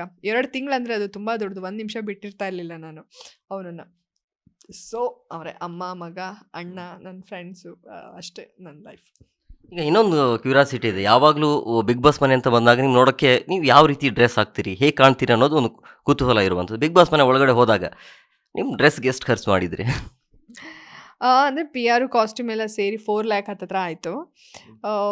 ಅದಿತ್ತು, ಯಾಕಂದರೆ ನೋಡಿ ಇವಾಗ ನೀವೆಲ್ಲ ಪ್ರಶ್ನೆ ಕೇಳ್ತಿದ್ದೀರಾ, ಎಲ್ಲರೂ ನನ್ನ ಡ್ರೆಸ್ ಬಗ್ಗೆ ಕಾಮೆಂಟ್ ಮಾಡ್ತಾರೆ, ಎಲ್ಲರೂ ಅಡ್ರೆಸ್ ಇಸ್ಕೊಳ್ತಾ ಇದ್ದಾರೆ, ನೀವು ಇವತ್ತೇನು ಡ್ರೆಸ್ ಹಾಕ್ತೀರಾ ಅಂತ ನಮಗೆ ಕ್ಯೂರಿಯಾಸಿಟಿ ಇತ್ತು ಅಂತ ಹೇಳ್ತಾಯಿದ್ರು. ಈವನ್ ಸುದೀಪ್ ಸರ್ ಕೂಡ ಅದು ಮೋಸ್ಟ್ಲಿ ಎಡಿಟ್ ಆಗಿತ್ತು ಅನಿಸುತ್ತೆ. ಏನ್ರಿ ಒಂದ್ಸಲ ಸ್ಪೈಡರ್ ಮ್ಯಾನು, ಇನ್ನೊಂದ್ಸಲ ಸಿಂಡ್ರೆಲ್ಲ, ಒಂಥರ ಆ ಡ್ರೆಸ್ಸು ಈ ಡ್ರೆಸ್ಸು, ಎಲ್ಲಿ ಇಷ್ಟೊಂದು ಬಟ್ಟೆ ಎಲ್ಲಿ ಅಂತ ಸರ್ರೇ ಕೇಳಿದ್ರು. ನಂಗೆ ಅದು ಸಖತ್ ಖುಷಿ ಆಗೋಯ್ತು. ಯಾವಾಗಲೂ ನನ್ನ ಕಾಸ್ಟ್ಯೂಮ್ ಬಗ್ಗೆ ಅಂತ ಹೇಳೋರು, ಏನ್ರಿ ಅದು ಡ್ರೆಸ್ ಅನ್ನೋರು, ಏನ್ರಿ ಅದು ತಲೆ ಮೇಲೆ ಅನ್ನೋರು. ಒಂದು ಎಸ್ ಆರ್ ನೋ ಕ್ವೆಶನಲ್ಲೂ ಅಷ್ಟೇ ಒಂದ್ಸಲ, ಅಂದರೆ ಎಸ್ ಆರ್ ನೋ ಕ್ವೆಶನಲ್ಲ, ಏನೋ ಒಂದು ಆಟ ಆಡಿಸ್ತಾ ಇದ್ರಿ, ಮನೆಯಲ್ಲಿ ಎಷ್ಟು ಇದಿದೆ, ಅದೆಷ್ಟಿದೆ, ಇದೆಷ್ಟು ಸರ ಇದೆ ಅಂತ, ಅಂದರೆ ಗೋಡೆಗಳಲ್ಲಿ ಎಷ್ಟು, ಆ ಥರ ಇದ್ದಾಗ ಜಾನ್ವಿ ಹತ್ರ ಎಷ್ಟು ಇಯರಿಂಗ್ಸ್ ಇದೆ ಅಂತ ಅಂದರೆ ಸರು ಹೇಳ್ತಾ ಇದ್ದಾರೆ, ಎಲ್ಲರೂ ಮಾತಾಡ್ತಾ ಇದ್ದಾರೆ ಅಂದಾಗ ನಂಗೆ ಅದ್ರ ಬಗ್ಗೆ ಖುಷಿ ಇದೆ. ಅದ್ರ ಬಗ್ಗೆ ಒಳ್ಳೆ ಟಾಕ್ ಆಗಿದೆ. ಎಲ್ಲ ಕ್ರೆಡಿಟನ್ನು ನನ್ನ ಫ್ರೆಂಡ್ ನವ್ಯಂಗೆ ಕೊಡ್ತೀನಿ. ಪ್ರತಿ ಸಲ ಇಡೀ ಬೆಂಗಳೂರು ಸುತ್ತಿ ಸುತ್ತಿ ಸುತ್ತಿ ನನಗೆ ತುಂಬ ಒಳ್ಳೆ ಕಾಸ್ಟ್ಯೂಮ್ಸು, ಇಯರಿಂಗ್ಸು ಕಳಿಸಿದ್ಲು. ಮನೆ ಒಳಗಡೆನೂ ಎಲ್ಲ ಹೇಳ್ತಾಯಿದ್ರು, ನೀವು ನೆಕ್ಸ್ಟ್ ಶಾಪಿಂಗ್ ಹೋದರೆ ನಿಮ್ಮ ಜೊತೆನೇ ಬರಬೇಕು, ಸಖತ್ತಾಗಿದೆ, ನಾವು ಹಾಕ್ಕೊಂಡ್ರೆ ನಮ್ಗೆ ಅಷ್ಟು ಸೂಟ್ ಆಗೋಲ್ಲ, ನಿಮ್ಮದು ಇಯರಿಂಗ್ಸು, ನಿಮ್ಮ ಕಾಸ್ಟ್ಯೂಮು ತುಂಬ ಚೆನ್ನಾಗಿದೆ, ವೀಕೆಂಡಲ್ಲೂ ಅಷ್ಟೇ ಚೆನ್ನಾಗಿದೆ, ವೀಕ್ ಡೇಸ್ ಡ್ರೆಸ್ಸಸ್ಸೇನೆ ವೀಕೆಂಡ್ ಥರ ಇರುತ್ತೆ ಅಂತೆಲ್ಲ ಹೇಳ್ತಾಯಿದ್ರು. ಸೊ ಅದ್ರ ಬಗ್ಗೆ ತುಂಬ ಖುಷಿ ಇದೆ. ಮತ್ತು ಎಲ್ಲ ನನ್ನ ಡಿಸೈನರ್ಸು, ಲಕ್ಷ್ಮೀ ಕೃಷ್ಣ ಅವರು, ಮತ್ತು ಕ್ಲಾಸಿಕ್ ರೆಂಟ್ ಹೌಸು, ಆಮೇಲೆ ನಮ್ಮ ಮಾನಸ ಅವರು, ಯಾವ್ದು ಬೇಬಿ ಅದು, ಅಲ್ಲ ಮಾನಸ ಅವ್ರದ್ದು ಯಾವ್ದು ಹೇಳು ವಸ್ತು, ಹಾಂ, ಇಷ್ಟಾಬಾಯಿ ಮಾನಸ ಅಂತ ಮಾನಸ ಅವರು, ಮತ್ತು ನಿಧಿ ಆಂತರ್ಯ ಅವ್ರದ್ದು ಸ್ಟುಡಿಯೋ ಹೆಸರು. ಸೊ ಇವರೆಲ್ಲರೂ ನನಗೆ ಡ್ರೆಸ್ ಕಳಿಸ್ತಾ ಇದ್ರು. ಸೊ ಎಲ್ರಿಗೂ ಕ್ರೆಡಿಟ್ ಹೋಗಬೇಕು. ಮೇಡಮ್, ಇನ್ನೊಂದು, ಜಾನ್ವಿ ಅವರು ಆರಂಭದಲ್ಲಿ ಆ್ಯಂಕರ್ ಆಗಿ, ತದನಂತರ ರಿಲೇಷನ್ಶಿಪ್ಪಲ್ಲಿ ಕೆಲವೊಂದು ನಡೆದು, ಅದಾದ ನಂತರ ಮತ್ತೆ ರಿಯಾಲಿಟಿ ಶೋ ಕಂಬ್ಯಾಕ್ ಮಾಡಿ, ಈಗ ಬಿಗ್ ಬಾಸ್ ಮನೆ, ಈ ಜರ್ನಿ ನೋಡಿದಾಗ ಏನು ಅನ್ಸುತ್ತೆ ನಿಮ್ಗೆ? ಖುಷಿ ಆಗುತ್ತೆ. ಬಟ್ ಎಲ್ಲ ಒಂದು ಸ್ಟೆಪ್ಪಲ್ಲೂ ತುಂಬ ಸ್ಟ್ರಗಲ್ ಅಂತೂ ಇದೆ. ಯಾವುದು ನನಗೆ ಈಸಿಯಾಗಿ ಸಿಗಲ್ಲ. ಮೋಸ್ಟ್ಲಿ ನಮ್ಮ ಜಾತಕನೇ ಹಾಗಿದೆ ಏನೋ. ಯಾವುದು ಈಸಿಯಾಗಿ ಸಿಗಲ್ಲ. ನೋಡಿ, ಇಲ್ಲಿ ನಾನು ಇಷ್ಟು ಕಷ್ಟಪಟ್ಟು ಆಡಿದ್ರೂ ಬೇಗ ಬಂದೆ. ಅಂದರೆ ನಮಗೆಲ್ಲೋ ಒಂದು ಫೇಮು ದುತ್ತಂತ ಮೇಲೆ ನಮ್ಗೆ ಆ ಕೇಪಬಿಲಿಟಿ ಇದೆ, ಸ್ಟ್ರಗಲ್ ಮಾಡ್ತೀವಿ, ಹಾರ್ಡ್ ವರ್ಕ್ ಮಾಡ್ತೀವಿ, ತುಂಬ ಆ್ಯಂಬಿಷಿಯಸ್. ಆದರೂ ಎಲ್ಲೋ ನಮಗೆ ಸ್ಟೆಪ್ ಬೈ ಸ್ಟೆಪ್ಪೇ ಸಿಗ್ತಾ ಇದೆ. ಬಹುಶಃ ಸ್ಟೆಪ್ ಬೈ ಸ್ಟೆಪ್ ಸಿಗೋದು ತುಂಬ ಜೀವನ ಪರ್ಯಂತ ಉಳಿಯುತ್ತೆ ಅಂತ ನನಗನ್ಸುತ್ತೆ. ಖುಷಿ ಇದೆ. ನಾನು ಅಂದ್ಕೊಂಡಿದ್ದನ್ನೆಲ್ಲ ಸಂಪೂರ್ಣವಾಗಿ ಮಾಡ್ತಾ ಇಲ್ಲ ಅಂದರೂ ಒಂದು 60% ಅಂತೂ ನಾನು ಮಾಡಿದ್ದೀನಿ ಅಂತ ನನಗನ್ಸುತ್ತೆ. ನನಗಿನ್ನೂ ಬೇರೆ ಬೇರೆ ಆಸೆಗಳು ತುಂಬ ಇದೆ, ಅದಕ್ಕೆ ಪ್ರಯತ್ನಗಳು ನಡೀತಾ ಇರುತ್ತೆ. ಬಟ್ ಎಲ್ಲ ಕೂಡಿ ಬರಬೇಕು ಅನಿಸುತ್ತೆ ಟೈಮು. ನನಗಿನ್ನೂ ತುಂಬ ಕೆಲಸ ಮಾಡಬೇಕು, ಏನೇನೋ ಮಾಡಬೇಕು ಅನ್ನೋದು ಆಸೆ ಇದೆ. ದೇವರ ಇಚ್ಛೆ ಇದ್ದರೆ ಬಹುಶಃ ಮುಂದಿನ ದಿವಸಗಳಲ್ಲಿ ನಾನು ಅದನ್ನು ಮಾಡ್ತೀನಿ ಅಂತ ಅನಿಸುತ್ತೆ. ಸೊ ಆ್ಯಂಕರಿಂಗ್, ಅದಾದಮೇಲೆ ಪರ್ಸ್ನಲ್ ಲೈಫಲ್ಲಿ ಸ್ವಲ್ಪ ಆಗೋದು, ಅದಾದಮೇಲೆ ಇವಾಗ ರಿಯಾಲಿಟಿ ಶೋ. ಸೊ ನಾನು ಗಿವ್ ಅಪ್ ಮಾಡಲ್ಲ ಲೈಫಲ್ಲಿ ಯಾವುದನ್ನು. ಈಗ ಎಷ್ಟು ಸಿನಿಮಾಗಳು ಪೆಂಡಿಂಗ್ ಇದ್ದಾವೆ? ಯಾವ ಸಿನಿಮಾಗಳು ಒಪ್ಪಿದೆ? ಎಷ್ಟು ಆಫರ್ ಬಂದಿದೆ? ಆ ಥರ ಏನಿಲ್ಲ. ಒಂದು ಸಿನಿಮಾ ನಂದು ಆಲ್ರೆಡಿ ಸಾಂಗ್ ಶೂಟ್ ಆಗಿತ್ತು. ಈಗ ಅದು ಉಳಿದಿದ್ದು ಶೂಟು ಮಾಡಬೇಕು, ಅದ್ರದ್ದೊಂದು ಪೆಂಡಿಂಗ್ ಇದೆ ಅಷ್ಟೇ. ಅದಾದಮೇಲೆ ತುಂಬ ಮೆಸೇಜಸ್ ಅದು ಇದು ಬರ್ತಾ ಇದೆ. ನಾನು 1-2 ದಿನ ಯಾವುದೂ ರೆಸ್ಪಾಂಡ್ ಮಾಡಿಲ್ಲ. ಅಂದರೆ ಅದೇ ಒಂದು ಹ್ಯಾಂಗ್ ಓವರ್ ಇರ್ತಿದ್ವಲ್ಲ, ಅಯ್ಯೋ ಒಳಗಡೆ ಇದ್ನಲ್ಲ, ಬಂದ್ಬಿಟ್ನಲ್ಲ ಬೇಗ, ಬೇರೆಯವ್ರು ನನ್ನ ಆಟದ ಬಗ್ಗೆ ಏನು ಹೇಳ್ತಾರೆ ಅದನ್ನೇ ನಾನು ನೋಡ್ತಾ ಇದ್ದೀನಿ.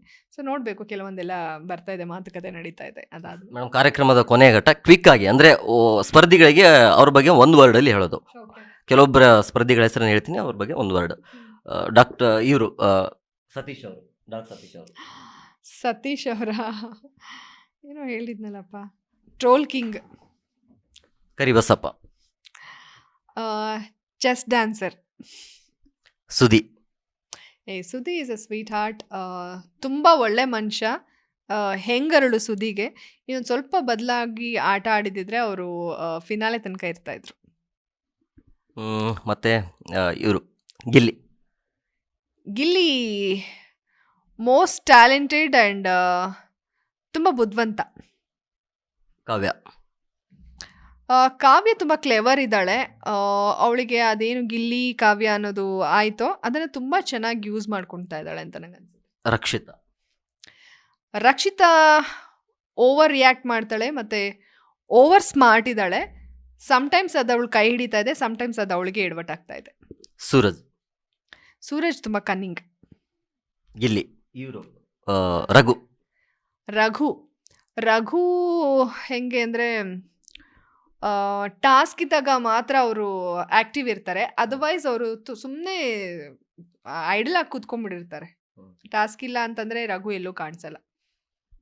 ನಿಮ್ಮ ಸ್ನೇಹಿತೆ ಅಶ್ವಿನಿ ಅಶ್ವಿನಿ ಸ್ಟ್ರೇಟ್ ಫಾರ್ವರ್ಡ್, ತುಂಬ ಚೆನ್ನಾಗಿ ಆಟ ಆಡ್ತಾ ಇದ್ದಾರೆ. ಅವರೇ ಬಿಗ್ ಬಾಸ್ ವಿನ್ ಆಗಬೇಕು. ನಿಮ್ಮ ಪ್ರಕಾರ ಟಾಪ್ 5 ಯಾರು? ಟಾಪ್ 5 ಅಂತಂದರೆ ಒಂದು ಅಶ್ವಿನಿ ಅವರು, ಗಿಲ್ಲಿ, ಇವಳು ರಕ್ಷಿತಾ, ಅದಾದಮೇಲೆ ನಾನೇ ಇದ್ದಿದ್ದು, ನಾನು ಆಚೆ ಕಡೆ ಬಂದುಬಿಟ್ಟಿದ್ದೀನಿ. ಸೊ ಅದಾದಮೇಲೆ ಅದೇ ನನಗೆ ಯಾರೂ ಸಿಗ್ತಾ ಇಲ್ಲ. ನೋಡೋಣ ಮುಂದಿನ ದಿವಸದಲ್ಲಿ ಆಟ ಬೆಟರ್ ಮಾಡ್ಕೊಂಡು ಆಡಿದ್ರೆ ಇನ್ನೊಂದಿಬ್ಬರನ್ನ ಹಾಕ್ಬೋದು. ಅದರ್ವೈಸ್ ಈ 3 ಜನ ನನಗೆ ಸದ್ಯಕ್ಕೆ. ಯಾರು ವಿನ್ ಆಗಬೇಕು, ಯಾರು ವಿನ್ ಆಗ್ತಾರೆ? ಗಿಲ್ಲಿ ವಿನ್ ಆಗ್ತಾನೆ, ಅಶ್ವಿನಿ ಅವ್ರು ವಿನ್ ಆಗಬೇಕು. Thank you madam. ಆಮೇಲೆ ನಿಮ್ಮ ಮುಂದಿನ ಜರ್ನಿ ಸುಖಕರವಾಗಿರಲಿ. ಆಲ್ ದ ವೆರಿ ಬೆಸ್ಟ್ ಇಷ್ಟೊತ್ತು ಕಾರ್ಯಕ್ರಮಕ್ಕೆ ಜಾಯ್ನ್ ಆಗಿದ್ದಕ್ಕೆ. ಎಸ್, ನೋಡಿದ್ರಲ್ಲ ವೀಕ್ಷಕರೇ, ಇದು ಜಾನ್ವಿ ಅವರ ಮಾತು. ಬಿಗ್ ಬಾಸ್ ಜರ್ನಿ ಬಗ್ಗೆ ಶೇರ್ ಮಾಡಿಕೊಂಡಿದ್ರು. ಸೊ ಇದೆಲ್ಲವನ್ನು ನೋಡ್ತಾ ಇದ್ರೆ ನಿಜವಾಗ್ಲೂ ಕೂಡ 60 ದಿನ ಜರ್ನಿ ಕಮ್ಮಿ ಆಯಿತು ಅಂತ ಅನಿಸುತ್ತೆ. ನೋಡೋಣ ಮುಂದಿನ ದಿನಮಾನಗಳಲ್ಲಿ ಅವರ ಫ್ರೆಂಡ್ ಅಂದರೆ ಅಶ್ವಿನಿ ಅವರು ಇದ್ದಾರೆ. ಸೊ ಅವರ ಒಂದು ಆಸೆ ಇರೋದು ಅಶ್ವಿನಿ ಅವರು ವಿನ್ ಆಗಬೇಕು ಅಂತೇಳಿ. ಇದಾಗಿತ್ತು ಇವತ್ತಿನ ವಿಶೇಷ. ಮತ್ತಷ್ಟು ಅಪ್ಡೇಟ್ಸ್ಗಾಗಿ ನೋಡ್ತಾ ಇರಿ ಜಿ ಕನ್ನಡ ನ್ಯೂಸ್. ಸತ್ಯವೇ ಸುದ್ದಿಯ ಜೀವಾಳ.